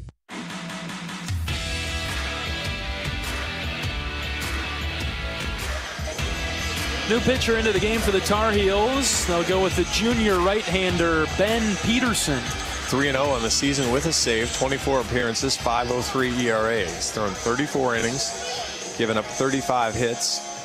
19 runs have all been earned. 15 walks, 30 strikeouts. Opponents hitting .253 against him. Got a live arm. Fastball's going to be up in the mid-90s again. Sliders in the mid-80s. Got a changeup as well, but you're really going to have to make him, again, kind of like we talked about before, make him come in the zone. If you start chasing that fastball, you're just going to be in for a long day of walking back to the dugout with your bat. He's going to throw it hard enough if you start going out of the zone. Iowa leading North Carolina 3-1 in the bottom of the 7th. The bases are empty with 2 outs after DeRiggi's double play. First pitch to Rader is at the letters, high, ball 1. Great job by Percival of North Carolina to come in, do his job. He got 2 outs, probably just asked to get 1. 1-0 to Rader, low and out, ball 2. Yeah, I would think if you're Rader, anything that looks like it's spinning, you're not swinging at. But if you think you can ambush a 2-0 fastball here, see if you can get barrel of the bat on it. The 2-0. Sliced it foul to the right side. That'll get out of play. 2-1. I like you got the slice part right, though. Well Had to think about it. Well, all right, but it was good. Yes. Commit. You are coachable. 2 balls and a strike with 2 outs to Tello. Peterson ready. The pitch. Rader hit it foul again to the right side. Tried to jump on that one. Just barely missed it. 2-2. That's not expanding the zone, though. That ball's probably down. It went down and tried to get it. Really need to commit to the zone here. Peterson's got the sign that he likes. The 2-2. High chopper left side. Third baseman bobbles it. No play. Castanazzi tried to basket it on the high chopper, and he bobbled it. Why do you not take that ball at your eyes where it's right up in front of you so you can see it? I almost wonder if these lights are maybe a little lower, and I just wonder if he kind of lost it in the lights and then all of a sudden just felt like he had to stay in front of it to try to basket catch it. Had plenty of time really either way with Tello running, but boy, then it just handcuffed him and didn't have anything to do with it. Boy, if we could make that hurt. E5, Tello at first with 2 outs. Here's Honar. Sam takes outside, ball 1. 3-1 Hawks in the 7th. Been a tight game throughout. Iowa scored 2 in the first, 1 in the second. Carolina got their run in the 4th. Honar in the box. Next pitch to him. Fouled it back, 1-1. That ball was just a weird spinner straight back. Somehow he hit it on the ground and it popped over the shoulder of the catcher and the umpire. Yeah, just kind of right back in that same hole as he just kind of hit it right off just above his hands, it looked like. A ball and a strike, the pitch to Honar. Ground ball right side, gloved by the first baseman. Stokely will spin and jog over to the bag. He'll get Honar at first. All right, we'll go to the 8th. Iowa 3, Carolina 1. This is Hawkeye Baseball from Learfield. We all love a good win. Catching up with friends, saving money at the pump, soaking up the perfect Iowa day, sitting down to a really, really good meal. These are the everyday delights that make us smile. These are the moments that connect us all as Iowans. And these are the wins that, more often than not, start with Iowa's farm families and the crop they're growing. Because when corn grows Iowa, Iowans win. Learn more about how to share your own wins at iowacorn.org/Iowans win. At US Cellular, we believe in having healthy relationships with our phones, so we can have better relationships with each other. Introducing US Mode, a way to set your phone for less distraction and deeper connection. So dinner can sound less like this and more like this. What'd you learn today? The sauropod was the tallest dinosaur ever. Oh my goodness. Visit US Cellular in-store or online, and we'll help set your phone to US Mode, even if you're not a customer. US Cellular, the 5G network built for us. See uscellular.com for details.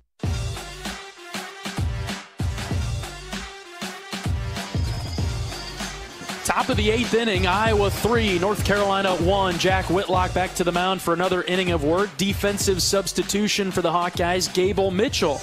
He enters the game at second base, the freshman. He'll replace Sam Honar. I was just looking at some of the scores around, and Coastal Carolina was no hitting Rider through 6 innings. Get to the top, and they take the starter out, go to the top of the 7th, leading 5-0. The 2 relievers that have come in the game have yet to get an out. Yikes. It's now 7-5. Rider leads Coastal Carolina, national seed. That's big time. Big Ten teams doing all right still. Maryland 1, Indiana 6-5, top of 7. Nail biter.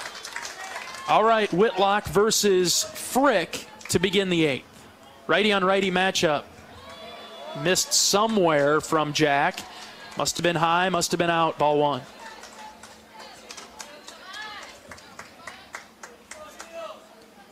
Frick doubled and scored the only Carolina run. This is a ground ball to short. Seegers waits for it, now picks it up. Long throw over to first. Got him for the first out. It's impossible to hit a ball forward off the end of the bat like he just did.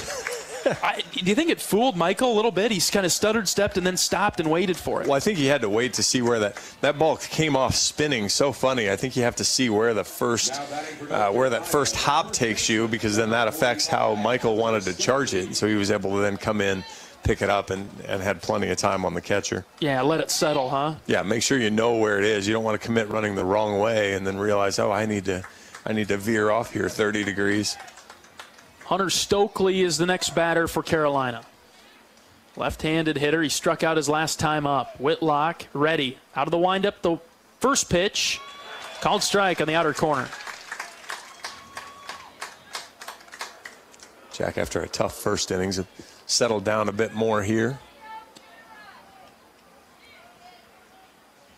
This one ripped to the right side and into right field for a base hit. We had the shift on. I don't know if Gable saw that off the bat because it looked like it was hit right to him. He moved away from it. He actually took a step or two to his right, and the ball basically went right in the spot he vacated. So by the time he tried to plant his feet on the grass, I'm sure it's kind of heavy dew, heavy humidity, or not heavy dew, but just that humidity in there. By the time he tried to plant and go back the other way, the ball was well hit enough he couldn't change direction.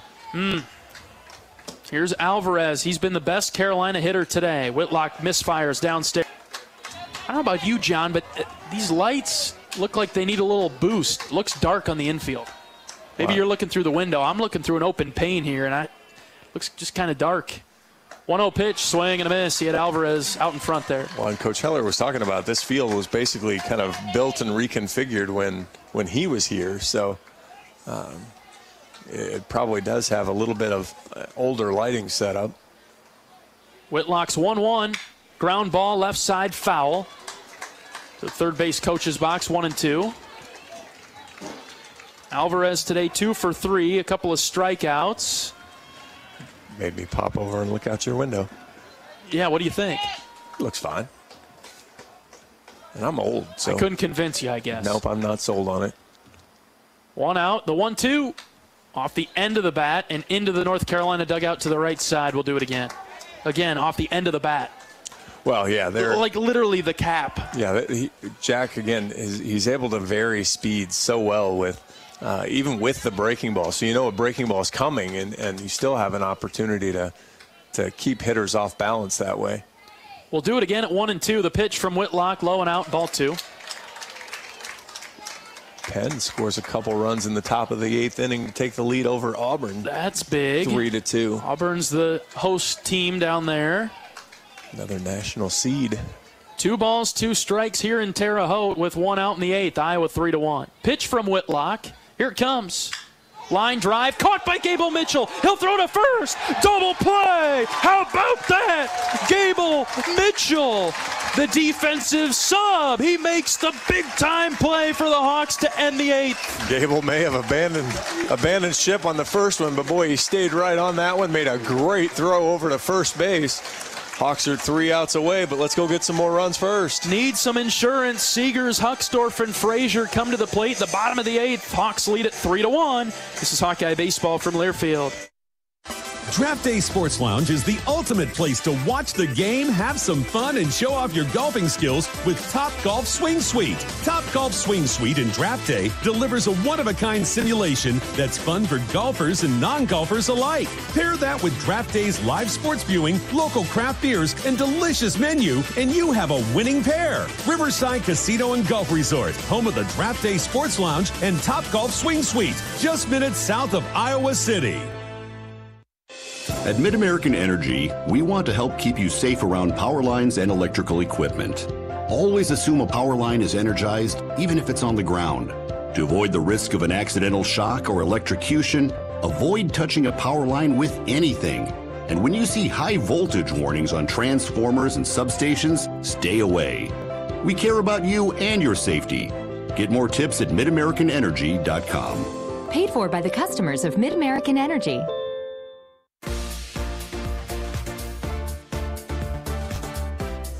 How about that defensive play by Gable Mitchell to help us end the 8th inning? Iowa now 3-1. We're still in the 8th, but the bottom of the 8th coming up for the Hawks. Seegers, Huckstorf, and Frazier have been semi-productive for Iowa today. We need some runs. We're up by 2, but let's feel a little bit more comfortable going into the 9th. Well, sticking with Gable there for just a second, I mean, you got a freshman that's been sitting there for probably a couple hours at the very least, and maybe the first play doesn't go exactly the way he wants, but doesn't hang his head, stays with it, makes a huge play there. Positions perfectly, reads the chart right. He's in a good spot and gets it done. First pitch to Seegers is a called strike at the knees. Not much you can do with that one. No, except send a chopper somewhere on the infield. I like Michael's chances with that, though. That's true. Third baseman Castanazzi's ready for a bunt from Michael. The 0-1 pitch, up and in. Up near the eyes, ball 1. Peterson is the pitcher for North Carolina. Okay, good live arm fastball, mid-90s. Breaking stuff's a little The 1-1 check swing. Did Michael go? He did not. That was a close pitch. I think outside, maybe a bit low. 2-1. Yeah, right on target there. Seegers did a nice job holding up. Didn't get outside of the zone. Peterson, tall right-handed pitcher for North Carolina. He's ready with the 2-1. Outside, ball 3. Boy, you could really get creative at the bottom of the order if Siegs can get on. You like a take here then? If I were a coach, I'd think maybe take. 3-1. That's the count. Ambush. Michael does take it. And he'll prove us right because it was a ball. Ball 4. Either one of us could have been right in that case. Yep. It could have been full take. It could have been ambush. But when it's not a strike, it's all right that you don't swing at it. Exactly. Seegers is on first base, applying pressure on North Carolina now in the bottom of the 8th inning. Here's Kyle Huckstorf. He's been on a couple times today. And again, Peterson, another one of those guys, not really fast to the plate, but when you throw mid-90s and you've got a good throwing catcher. First pitch to Kyle, inside, ball 1. All right, so a lot of pitches out of the zone from Peterson. I don't know if you go full red light, but we're probably blinking yellow here. Proceed with caution. Yeah, you better fully identify fastball in a spot you like if you're swinging. Try a pickoff move over to first base, a little bit of an errant throw, but Stokely picks it up. 3-1 Iowa in the bottom of the 8th inning. Lights taking full effect on the field now. Now I'll give you the credit for it, John. It looks all right out there. 1-0 delivery. After a long pause, throw over to first instead. That clock got down there. Almost used up his full 20. And sometimes you'll see pitchers do that too. It's especially when the clock is visible, then you can just go ahead and make the move to reset the clock. 1-0 to Huckstorf. That's in there for a strike, just below the letters. 1-1. I don't hate the take pitch, though. I mean, good pitch there. Now just reset, be ready. Counts just even. Peterson on the rubber, ready for the 1-1. Here it comes. Kyle shoots it to the right side and through into right field. It's a softly hit ball, and so Seegers will get to third. Here comes the throw. Not in time. Runners at the corners for the Hawkeyes. Siegs had a delay on that. It was kind of right at him. But because it just kind of flitted through the infield, Seegers was able to get the momentum going again and get all the way to third base. A little flare with not a lot on it, but hit it in the right spot. Yeah, very, very well-positioned single there. Here's Braden Frazier with Seegers at third. Huckstorf at first. Nobody out in the inning. Big spot here for Braden. 3-1 Hawks lead in the 8th. First pitch from Peterson. Line drive, base hit into right. Frazier drives home a run. Huckstorf trying to get to third. Here's the throw. It's offline. Frazier trades places with Kyle. Iowa gets an insurance run, 4-1. A great throw from Cook, but an even better stop from Castanazzi. If that ball skips past him, but he did a good job backpedaling and kind of squaring it up. You mentioned it right before this inning. He felt like Iowa could get to this guy. Yep. So far, so good. pitching coach coming out this time. Mound visit with the Hawk fans saying, "Let's go Hawks." One of the most recognizable chants in the Midwest. That away. Music to our ears. Mound visit for North Carolina. 4-1 Iowa now in the 8th. Look at how aggressive the Iowa hitters have been right off the rip. With Frazier swinging at that first pitch there and driving home a run. Well, he was looking fastball. He got it. And then, again, the credit is that he didn't try to do too much with it. You know, he didn't try to pull it out of the ballpark. He just went to right center field with it and hammered it out there. And still nobody out. Still nobody out. Obviously, you've got a guy right now coming to the plate that handles the bat. So, you know, do you play some games here? Do you try to? We've seen Cade squeeze before, and so certainly in the playbook when Cade Moss comes to the plate. I was actually wondering if he might bunt Frage, but kind of seen that maybe not always work out great. I think we've probably seen Braden try to bunt for the last time this year. I'd rather have him do that. Right. I'm not sure Frazier's going to argue with you there either. How about a little Heller ball here? A little bunt action. I'm with you. Let's keep adding a couple more at least, however we come across them. Yes, Huckstorf at third, Frazier at first. Nobody out in the 8th. Here's Cade Moss. Peterson ready. The pitch. Moss hits it on the ground foul to the Iowa dugout. Castanazzi's not convinced that Moss is going to swing. He's still playing even with the bag. Could be a good time for it. No balls and a strike. Long pause. Here's the pitch to Moss. He squared to bunt, put it right back to the pitcher. Here comes Huck, and he'll score. They'll throw it to first to get Moss. Huckstorf adds another 5-1. Cade Moss again. Find me another 9-hitter that can do all the stuff that Cade can do. He can get the bunt down. He's got all the tools in the box. He can line it up the middle or down the line, whatever you need to do. And, oh, by the way, he catches one of the most difficult pitching staffs to catch in the country. So still another runner in scoring position. We might as well go ahead and get him home, too. Yep, 1 out. Iowa 5, North Carolina 1 in the 8th. Here's Wilmus back to the top of the order. First pitch to Ben, outside, ball 1. Love to see Ben here really shrink that zone. Get it, be confident in your ability to know where the strike zone is and make Peterson come into it. The 1-0, outside again, 2-0. Be the menace that you've been all year. Right. He's been slumping a little bit, hasn't really had to deal with that adversity. Just had it right when he first came into the starting lineup. He had a little bit of it, worked through it, and this is the first bump in the road he's really had. 2 balls, no strikes to Wilmus, the DH. Runner at second with 1 out. The pitch, high chopper on the ground, left side. Castanazzi will pick it up, throw across his body to first base to get Wilmus by a half a step. And Frazier had to stay put at second base. That's a huge play by Castanazzi, because if he doesn't make that, there's no way that Wilkerson throws Wilmus out from short. So 2 outs now with Peterson. Boy, is Petey due. He did walk his last time up, but swinging the bat, he's struggled a bit today. Did single and score in the first. Pair of strikeouts, though, in between all that. Iowa 5-1, bottom of the 8th. Runner at second is Frazier with 2 outs. First pitch to Petey, outside, ball 1. 379 with runners in scoring position, 390 with 2 outs. So combine those somehow, some way. If you want to be due, that sounds like pretty good numbers to be due on for Petey. Righty on righty matchup. Here's the pitch from one Peterson to another. A swing and a miss this time. Different spelling on our Peterson. Or theirs. E's clearly better than O. Yes, there we go. Different spelling on their pitcher, on their Peterson. 1 ball, 1 strike with 2 outs. Peterson trying to find a gap. Here it comes to Sam. Outside. Ball 2. It's like the guys that spell John without an H. What are they thinking? You got an H in there, right? Of course. I knew that. Just building the suspense a little bit.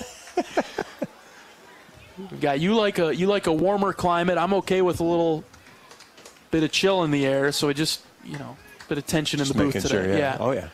2-1's the count to Peterson. Here comes the next one. He chased that one too. Low and out.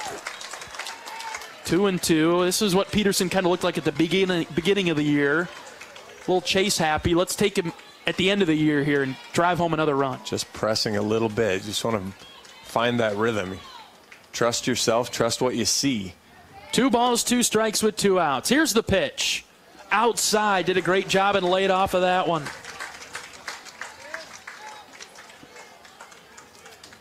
Full count with DeRiggi on deck. Iowa extending their lead now, 5-1 in the 8th. Here's the full count pitch to Peterson. Low and out, ball 4. He held off when it mattered the most. Well, and that was a really nice job there of not pressing. You start squeezing that bat too tight and not trusting what your eyes are seeing and what your eyes are telling you. Now batting for Iowa. And we will have another pitching change for North Carolina. Tar Heels burning through some pitchers here in the later part of the game. Iowa 5-1 in the 8th. 2 outs for Brennan DeRiggi. Runners at first and second. The Tar Heels going to the bullpen. In the 8th, we'll take a break. We'll come back with the information on the newest North Carolina pitcher. This is Hawkeye Baseball from Learfield. You probably know that a natural gas leak smells like rotten eggs. But what does a gas leak look or sound like?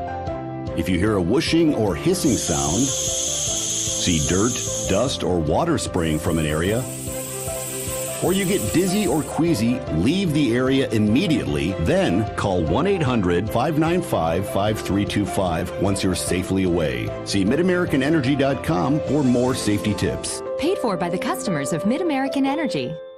Time to redo this basement? Yeah. A home gym, movie theater, model train utopia. Or yoga studio? I'm flexible-ish. Great. I'll just use the U.S. Bank mobile app so we can plan it out. Which way are you leaning? Setting a savings goal or applying for a home improvement loan? I say we look at both options, right here in the app. Budget for a really good home gym. We deserve it. Noted. Help for today, planning for tomorrow. That's what U.S. Bank is for. U.S. Bank. We'll get there together. Equal housing lender member FDIC.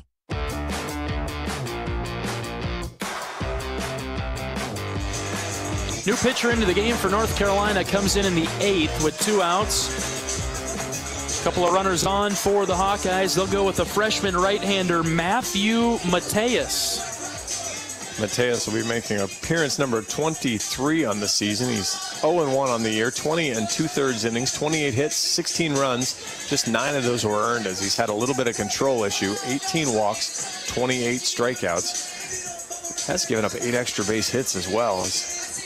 He's had a little bit of trouble then when he comes onto the white. Fastball is going to be probably in the low 90s. His curveball is rarely a strike, but throws a pretty good slider down in the mid 80s as well. So you're going to have to try to get that fastball down in the zone and do some damage to him. How about DeRiggi puts the cherry on top here? We were talking with Kyle before the game. Kyle parked out over that right field wall. There's not a hard enough wind blowing in now. I think Kyle should get a souvenir from Brennan and just have it bust right through his back window, and he can drive it on home. Follow-up question. Oh, you didn't park because you rode the bus. Correct. I am also parked over there, so I don't need a souvenir from Brennan, but I'll take maybe a little dent on the car next to me. Oh, there we go. That's fair. That was not very Iowa nice, was it? No, that was definitely not Iowa nice. All right, 5-1 Hawks in the 8th. 2 outs, runners at first and second for the black and gold. Still some runs to get out there as DeRiggi steps in. Righty versus lefty. Freshman versus veteran. First pitch inside to the 5th year, Brennan DeRiggi. It's ball 1. DeRiggi, a pretty good 337 with runners in scoring position as well. So chance to add to that number. Mateus is ready. The 1-0 pitch. It hit Brennan in the foot. And the bases will be loaded for the Hawks. Raider Tello with a chance. Raider is 0 for 4 today. Sounds like he's due. He is very due. Now batting an even 300. How's this one for you? Hawks are 3 for 10 with runners in scoring position today. All right. Bases loaded and 2 outs for Tello. Righty on righty matchup now. First pitch, fouled back to the screen. Raider gave it a rip. Coach Heller approves, gives a nod and a couple of claps. It's a good swing from Rader. We talk about this, though. He threw a ball. He hits a guy. Bases loaded. Maybe, just maybe, you go ahead and take that pitch. Might have been a bit outside, I guess. No balls and a strike to Tello. The pitch. That one is low and out. Blocked by Frick, 1-1. You didn't get cheated, though. That's the good part. You know, if you're going to swing at the first pitch, you make sure you swing at the first pitch. You don't get fooled. You don't halfway do it. You take a rip at it. I will agree. Like, the best case situation there was that he hit a foul ball. Probably. I think, because of where the pitch was located. Yeah, he certainly wasn't going to hit the barrel of the bat. 1 ball, 1 strike. Here's the pitch. Rader hits it on the ground to short. Picked up there. They'll take the easy out at second base, and we'll leave them loaded, but we score 2 in the 8th. 3 outs to go. Iowa 5, North Carolina 1. We're back for the 9th right after this. This is Hawkeye Baseball from Learfield. US Cellular, we believe in having healthy relationships with our phones, so we can have better relationships with each other. Introducing Us Mode, a way to set your phone for less distraction and deeper connection. So dinner can sound less like this and more like this. What'd you learn today? The sauropod was the tallest dinosaur ever. Oh my goodness. Visit US Cellular in-store or online, and we'll help set your phone to Us Mode, even if you're not a customer. US Cellular, the 5G network built for us. See uscellular.com for details. After a cancer diagnosis, it's natural to want to start treatment right away. But first, get a second opinion from a team that specializes in your cancer.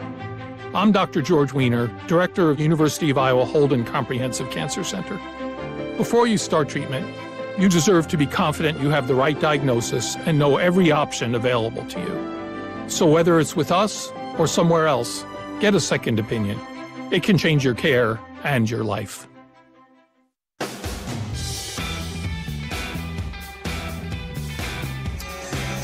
John Evans and John Leo in the broadcast booth at Bob Warren Field at the Terre Haute Regional. Iowa 3 outs away from advancing to tomorrow night's winner's bracket game with Indiana State. Got to get these 3 outs, though, and the Hawkeyes will turn to veteran right-hander Will Christofferson to get the job done. Makes appearance number 28 on the year. He's 4-1 with a save, 28 innings, 16 hits, 11 runs, just 10 of those are earned. 12 walks and 55 strikeouts, as Will has been very, very good on the mound and did a really nice job in the Big Ten tournament as well. Comes into the regional with a fine amount of confidence. Had a little bit of a bump in the road in the middle of the year, but has really come back into form as we've gotten into April, May, and June now. Iowa 5, North Carolina 1. The insurance came at the right time. Hawks scoring 2 in the bottom of the 8th. It'll be 7-8-9 for the Tar Heels. Castanazzi will lead things off. Righty on righty matchup. Yeah, attack 7-8-9 here. No need to see the top of this order again. Will's first pitch is in there for strike 1. Maybe tolerate seeing Casey Cook. You don't need to see Horvath again. No. Will taking his time, the 0-1 pitch, swing and a miss. So those are a couple of fastballs from Cristo, not much movement on it, and Castanazzi was late on that one. Well, and you see that every once in a while from Will as he's trying to get a feel for the game, and Castanazzi better be ready as he's going to get a breaking ball off the edge of the table here. Spin him into the dirt. No balls, 2 strikes. Here comes the pitch. Outside, ball 1. He was ready for it. Got it there, and that was a perfectly located pitch, too. He threw it on the outside part of the plate and snapped it off. So now maybe aim one at the middle of the plate and snap it off. Will set for the 1-2. Low and out. Ball 2. Okay. So that was kind of the overthrew that one. You got the little bit of a spinner that we see from some of the Hawkeye pitchers. Will gets his sign from Moss. Christofferson is ready. The 2-2. Outside into the backstop. Full count now. And Will's a guy that wears his emotions pretty heavy. So, you got to know it's a big spot here, but you just have to take a deep breath, do what you do.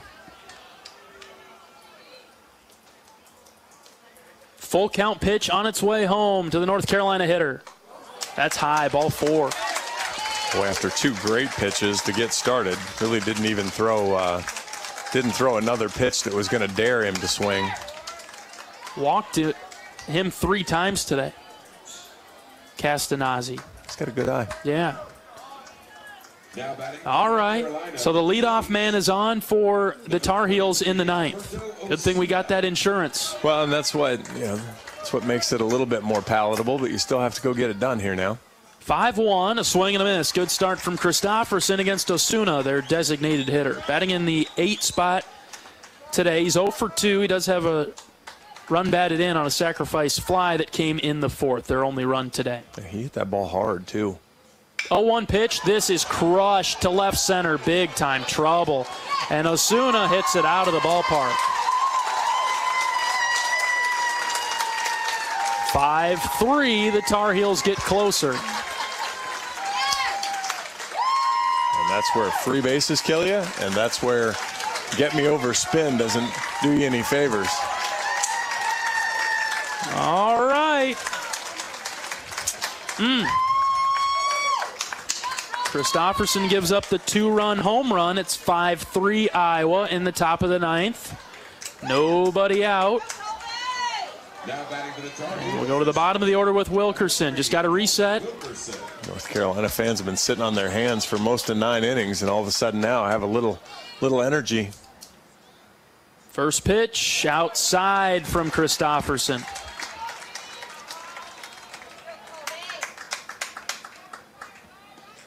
Luke Llewellyn getting loose in the Iowa bullpen. 1-0 pitch from Will. Hit foul to the left side, 1-1. Just take a deep breath and regroup. 5-3 Iowa in the top of the 9th. Nobody out, bases empty. Christopherson is ready. Here comes the 1-1. Just off the plate outside, ball 2. North Carolina fans are on their feet. 2-1.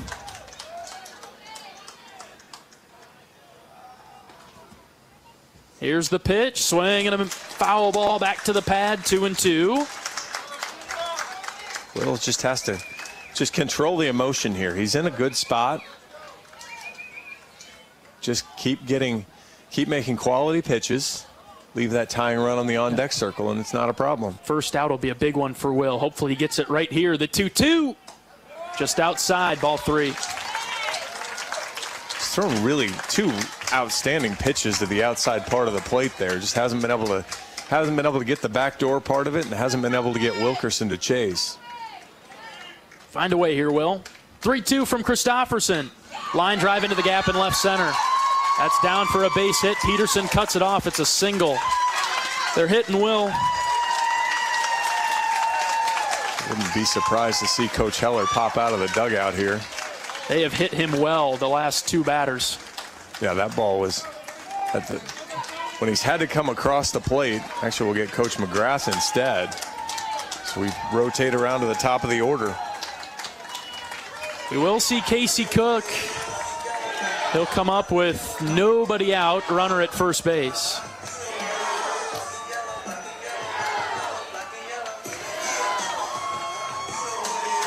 You know, you talked about mechanics and all of those things when Coach McGrath makes a visit, and I think this one, again, is one of those, hey, just control what you're doing. Execute 1 pitch at a time. Be some sort of change for Will, because these North Carolina hitters are seeing his ball out of the hand pretty good. Well, did you see where Coach McGrath was? Coach McGrath wasn't having a conversation like you and me sitting this far apart. They were bill cap to bill cap. Cap bill? Bill of the cap? However you want to say that. Bill to bill. Bill to bill. Not bus driver bill. All right, it's never easy, is it? 5-3 Iowa in the 9th. Runner at first base, nobody out. Top of the order now for the Tar Heels and Cook. Christopherson's first pitch, a swing and a miss. He's done that part well every time with all these hitters. Well, and that's just it. You know, he just has to continue to get ahead and then make better pitches. You know, you just can't waste the 0-2 pitches on the leadoff hitter. This one's in the dirt. Outstanding block by Moss behind the plate. He picked that out of the turf.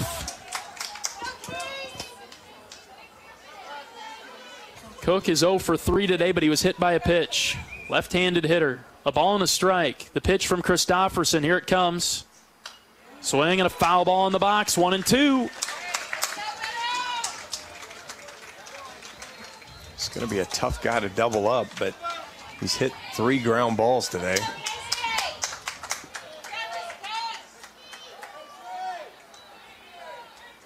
Will looks in for the sign. A ball and 2 strikes. The pitch from Christofferson. Flared down the left field line. This is foul. Horvath is on deck. Find a way to get an out here. Top 9, Iowa up by 2. The tying run is in the box right now. 1 ball and 2 strikes. Christofferson ready for the pitch to Cook. Here it comes. Line drive, and Gable Mitchell picks it out of the dirt. Flip to second for 1, on to first. Safe at first base. You might have to review this one. Very close. I think you almost have to. I mean, why not? If you have the 2 reviews, you go ahead and review it. Mitchell did a great job to pick that out of the dirt on the short hop and then quickly get it to second base to even think about a potential double play. Yeah, gave himself a chance. Didn't assume, didn't try to show it to the umpire and say he caught it. Just immediately flipped it. And we'll have the review. Getting a look at it here. Oh, boy, it's going to be close. In the meantime, let's pause 10 seconds for station identification. This is Iowa Hawkeye Baseball.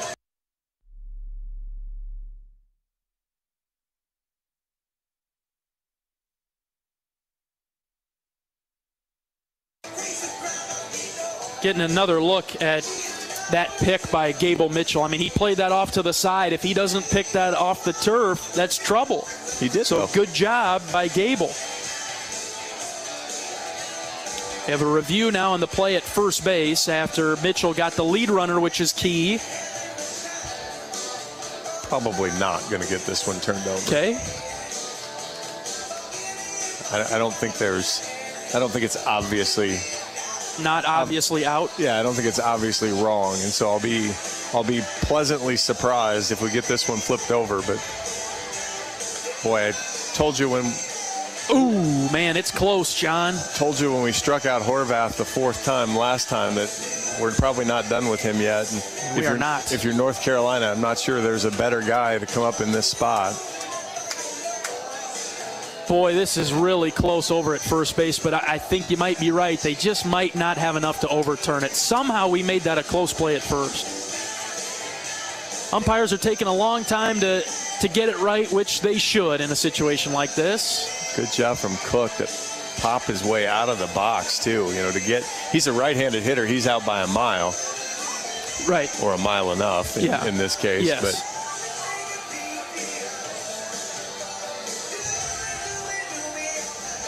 as it stands right now, there would be 1 out and a runner at first for Horvath. A little surprised. I guess Will's thrown a couple pitches here as he tries to throw another one. Runner is safe at first base. So we get the lead runner. Wilkerson is out at second. It's a big first out. You at least had to get one. Obviously would have loved to turn that double play. Cook probably, especially in this situation, not going to go anywhere. He's not a threat to run, but if you're Will now, you've got to locate this ball better than he's been so far. 1 out, runner at first base. 5-3 Iowa in the 9th. First pitch to Horvath. In there for a strike. Went with a fastball. Low and inside corner. Good spot from Christofferson. Horvath, their center fielder, right-handed hitter. 0-1 pitch. Here it comes. Strike 2. Now you do the same thing here. You get that ball out off the plate, and you get it off the plate. I know the Hawks have a pull shift on here, but get away from him. The 0-2 high this time, out of the zone. Horvath lays off 1-2. Iowa's got 3 infielders to the left of the bag at second, taking away the left side of the field. Will could probably sneak a fastball in on his hands, too, if he got real creative. 1 ball, 2 strikes with 1 out. Christofferson comes set. Here's the pitch to Horvath. Just outside, ball 2. All right. So we've tried the chase high, we've tried the chase outside. Now it's just a battle between 2 very good players. Well, and the problem now is you've given up your margin for error now. 2-2. Here's the pitch. Outside, ball 3.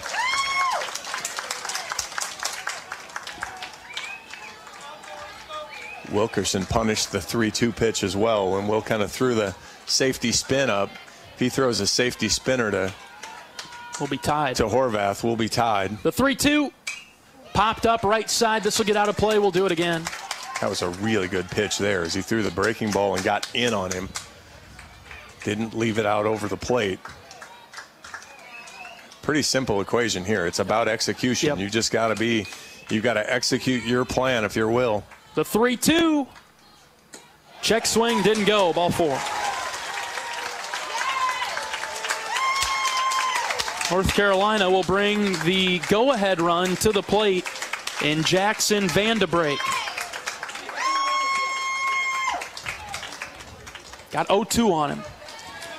Well, and that's second time for Will today. Again, you're trying to be too fine, and obviously on a pitcher like that, you have to, or a hitter like that, you have to be careful. But somewhere in there, you got to go get him.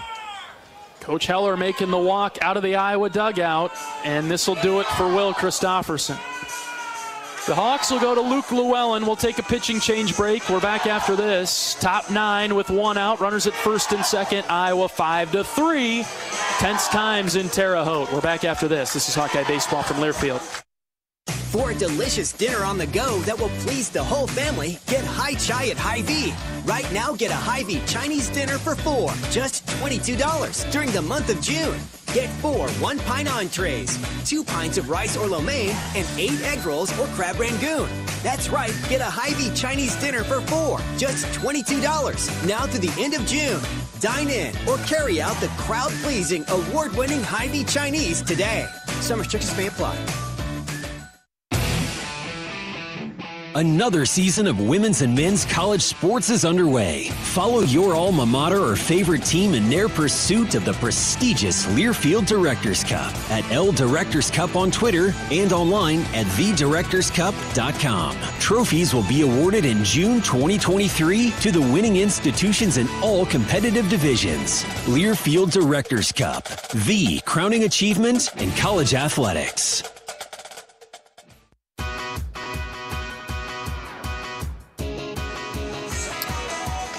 The Hawkeyes will turn to Luke Llewellyn to try to get the final 2 outs of today's game. Iowa leading 5-3 in the ninth. Louis is 1-0 on the season with 3 saves, 26 appearances, 2.67 ERA. He's got 30 in the 3rd innings, 18 hits, 11 runs, 8 of those were earned, 23 walks, 43 strikeouts. Opponents just nicking him up for a 173 batting average.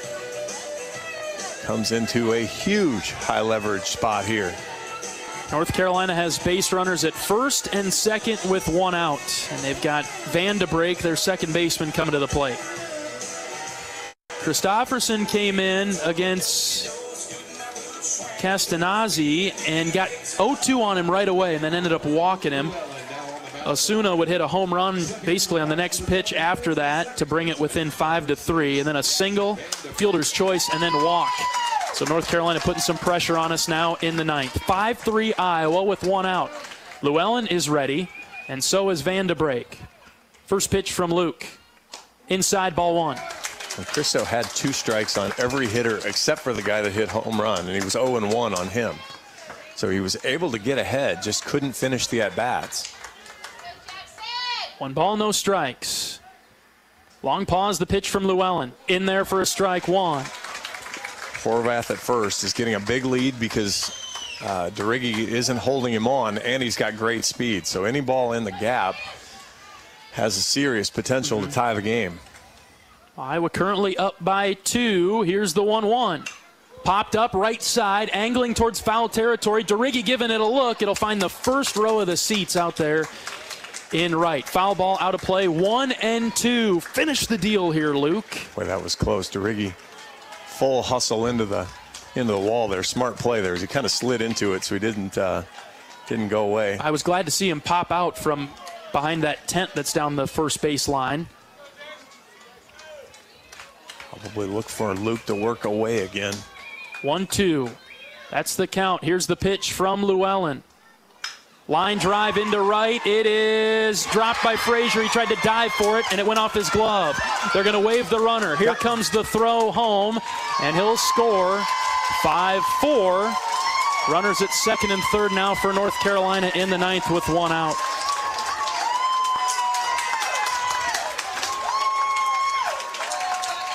Great diving effort there from Frazier. Thought he had it. Sinking liner.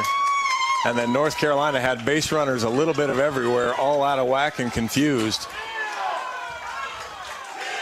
And runners at second and third for North Carolina. They're down by one. We've given up 3 runs in the ninth.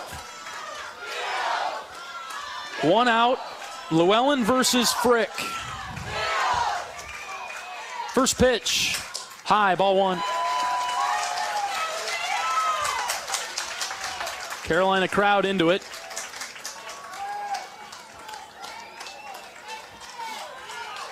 One ball, no strikes. Llewellyn ready. Here's the pitch.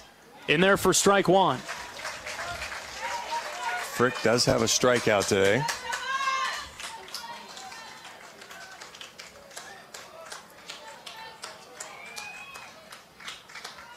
A ball and a strike to the Carolina catcher. Here's the pitch. Swing and a miss. 1-2. High heater. Never easy, pal. Never easy.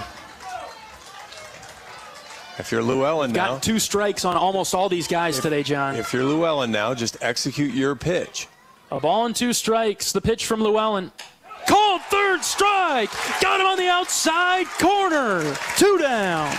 Executed his pitch. Boy, he dotted up the outside part of the plate. And it'll be Llewellyn versus Stokely. Winner takes all.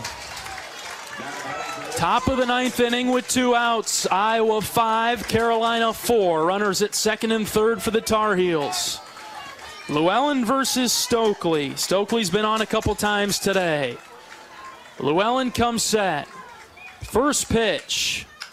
Foul to the Iowa dugout, 0-1. Time's called, and the coach of Carolina wants to talk with his hitter right now, and they'll meet down the third base line. I think this is as much as, hey, settle down, deep breath, trying to get his guy in rhythm and maybe take Llewellyn out of rhythm a little bit as Louis finding a way here. Gamesmanship. Exactly. Don't blame him a bit. Rooting for it to not work. 3 runs have come across for the Tar Heels in the ninth. It's 5-4 Iowa. 2 outs, no balls and a strike. Llewellyn toes the rubber. He's ready. Next pitch on its way to Stokely. Ground ball foul to the right side, 0-2.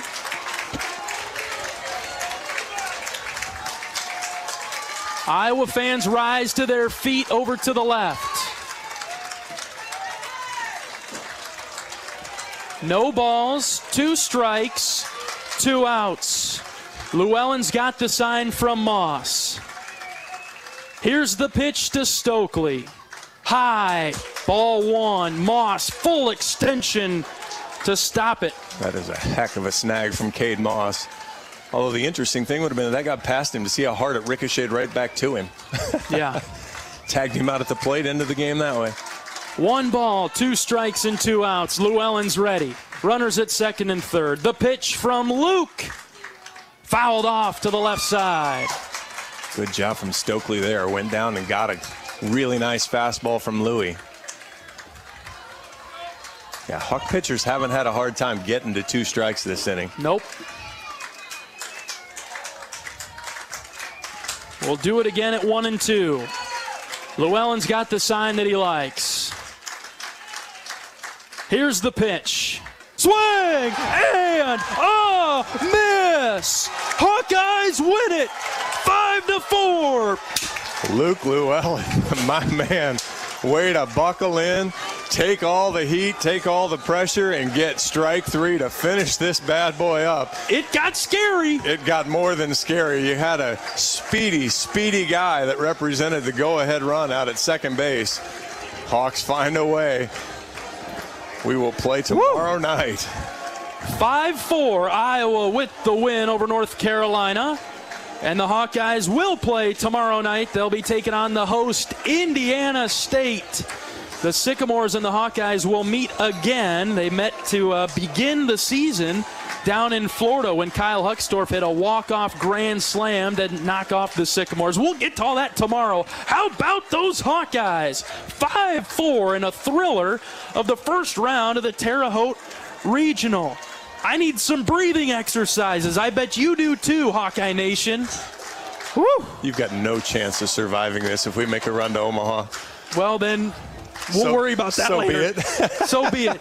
Hawks win it 5-4. We'll begin post-game coverage right after this. This is Hawkeye Baseball from Learfield. For a delicious dinner on the go that will please the whole family, get Hai Chai at Hy-Vee. Right now, get a Hy-Vee Chinese dinner for 4, just $22 during the month of June. Get 4 one-pint entrees, 2 pints of rice or lo mein, and 8 egg rolls or crab rangoon. That's right, get a Hy-Vee Chinese dinner for 4, just $22, now through the end of June. Dine in or carry out the crowd-pleasing, award-winning Hy-Vee Chinese today. Some restrictions may apply. You probably know that a natural gas leak smells like rotten eggs. But what does a gas leak look or sound like? If you hear a whooshing or hissing sound, see dirt, dust, or water spraying from an area, or you get dizzy or queasy, leave the area immediately, then call 1-800-595-5325 once you're safely away. See MidAmericanEnergy.com for more safety tips. Paid for by the customers of Mid-American Energy.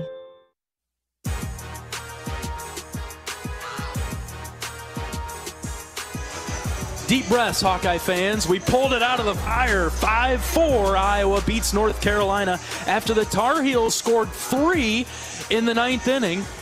I'm going to have a little trouble getting to bed tonight. I'm going to be so wired from this game and then also excited for tomorrow against Indiana State. Well, the great news is we don't have to get up now in the morning as that got a little hairier. But I love how you say deep breath, Hawkeye fans, and really you're just talking to yourself there, trying to calm yourself down.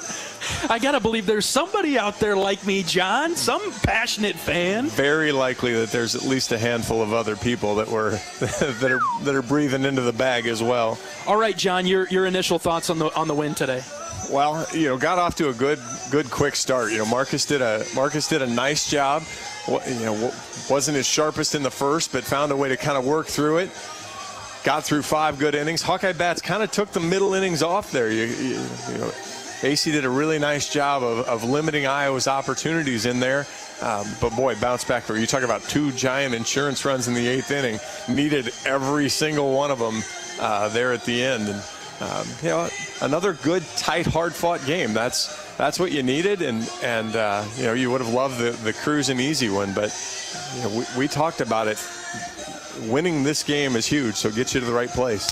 We'll take a break. When we come back, we'll be joined by Associate Head Coach Marty Sutherland right after this. This is Hawkeye Baseball from Learfield. At Oak Knoll, our mission is to provide exceptional retirement living and health services through life care. I'm Steve Rowe, Executive Director. We are a not-for-profit life plan community and have served Iowa City for more than 55 years. Our team helps residents create home by living our values of caring, respect, enthusiasm, awareness, teamwork, and encouragement.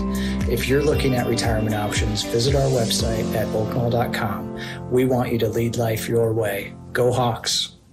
At US Cellular, we believe in having healthy relationships with our phones, so we can have better relationships with each other. Introducing Us Mode, a way to set your phone for less distraction and deeper connection. So dinner can sound less like this and more like this. What'd you learn today? The sauropod was the tallest dinosaur ever. Oh my goodness. Visit US Cellular in-store or online, and we'll help set your phone to Us Mode, even if you're not a customer. US Cellular, the 5G network built for us. See uscellular.com for details.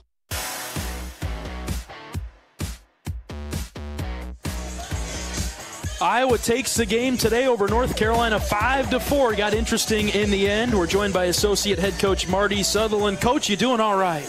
Yeah, it's just kind of this time of year, right? I mean, it just never feels like, there's a lot on the line. Everybody knows that, and so you're kind of walking the high wire act, and certainly you're feeling good going into the ninth inning with a 5-1 lead. But, credit to their guys, and they put some really good at-bats together, worked some walks, and had a big home run, and made an interesting game. What were our keys to victory today? What did you see? Well, I thought, it was really important for us to get off to a good start. The strength of their team is their bullpen. We kind of saw that. We knew that going in. They could really match up, and they can do some things getting into the pen. So I knew we had to get something off the starter. You don't really want to talk about it that way, but, deep down I knew we had to get off to a good start, and we certainly did. I thought we put some great swings on that kid. He was throwing pretty hard, and guys had good at-bats, and we had some big hits. Obviously, Hodges' 2 RBIs there with 2 outs was big to get us going in the first, and then we were able to scratch one.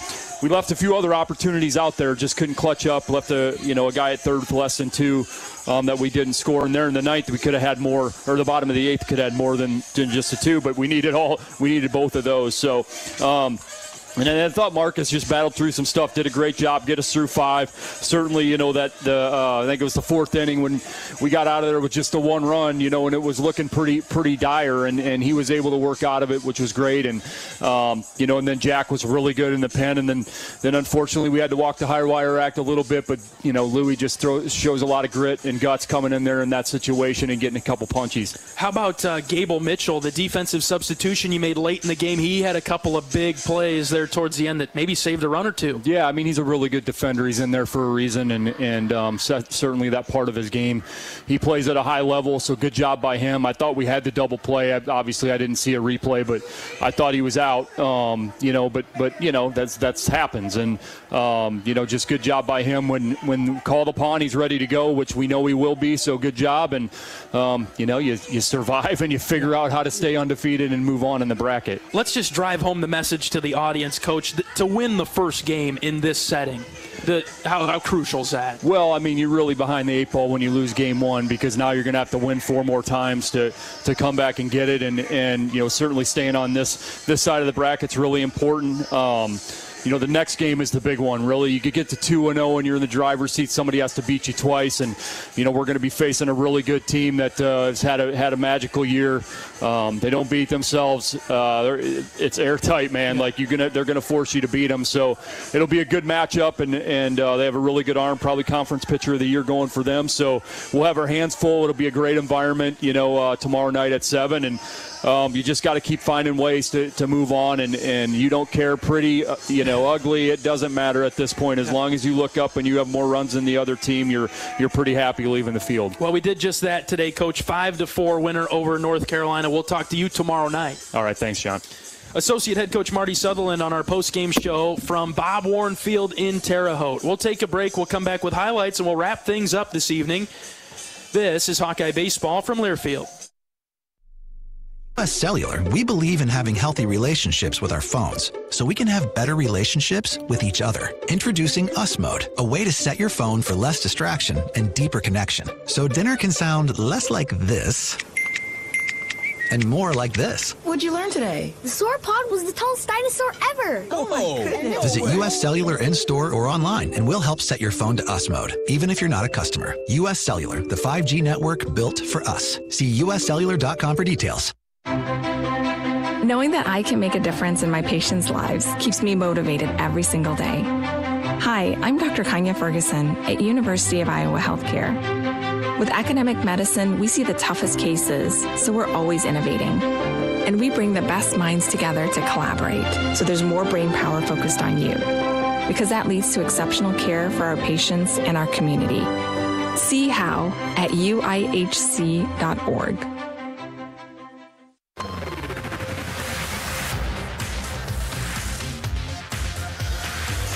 The Hawkeyes win a thriller over the Tar Heels this evening, 5-4, after North Carolina made things interesting. I tell you what, we've got a number of highlights to play. We'll get to them in a second. I was a little bit concerned as the game went along that we just didn't have a ton of highlights to play for you tonight, but I think we've got a few now. Hawks win it 5-4. Let's relive a magical night 1 from Terre Haute. Here's the first pitch, shot down the left field line, base hit into the corner. Peterson, he'll score. We're waving to Riggy. Here comes Big Rig Brennan, 2-0. Hawks, Honar, yes. Here's the pitch. Ground ball up the middle, backhanded by the second baseman. Long throw to first, no throw to first base. Frazier scores. 3-0 Hawks. Here it comes. Line drive, caught by Gable Mitchell. He'll throw to first. Double play. How about that? Gable Mitchell, the defensive sub. He makes the big-time play for the Hawks to end the 8th. First pitch from Peterson. Line drive, base hit into right. Frazier drives home a run. Huckstorf trying to get to third. Here's the throw. It's offline. Frazier trades places with Kyle. Iowa gets an insurance run, 4-1. Here's the pitch to Moss. He squared to bunt, put it right back to the pitcher. Here comes Huck, and he'll score. They'll throw it to first to get Moss. Huckstorf adds another 5-1. Here's the pitch. Swing and a miss. Hawkeyes win it, 5-4. Luke Llewellyn, my man, way to buckle in, take all the heat, take all the pressure, and get strike 3 to finish this bad boy up. It got scary. All right, check your heart rate, everybody. Hopefully it simmers down before we bring you another game tomorrow night. Iowa will play Indiana State tomorrow at 5 p.m. Central. Our coverage will begin at 4:30 on the Hawkeye Radio Network. Iowa 5, North Carolina 4, and we'll be able to have the pleasure of talking to you tomorrow night. All right, for my great board op down the line, Michael, excellent job as always. My color commentator, John Evans. I'm John Leo saying so long from Bob Warren Field in Terre Haute. Iowa wins and stays on the winner's side of the bracket. Iowa 5, North Carolina 4. Every day's a great day to be a Hawkeye. Some are just a little bit better than others. So long, everybody. Hawkeye Baseball has been brought to you by Homewood and Home 2 Suites, preferred hotel of the Hawkeye Radio Network. Iowa's corn farmers of the Iowa Corn Growers Association and the Iowa Corn Promotion Board. When corn grows Iowa, Iowans win. Oak Knoll, an active life care community. University of Iowa Healthcare, changing medicine, changing lives. And by Wimmer's Meats, the official hot dog of the Hawkeyes. The preceding has been a Learfield presentation on the Hawkeye Sports Network.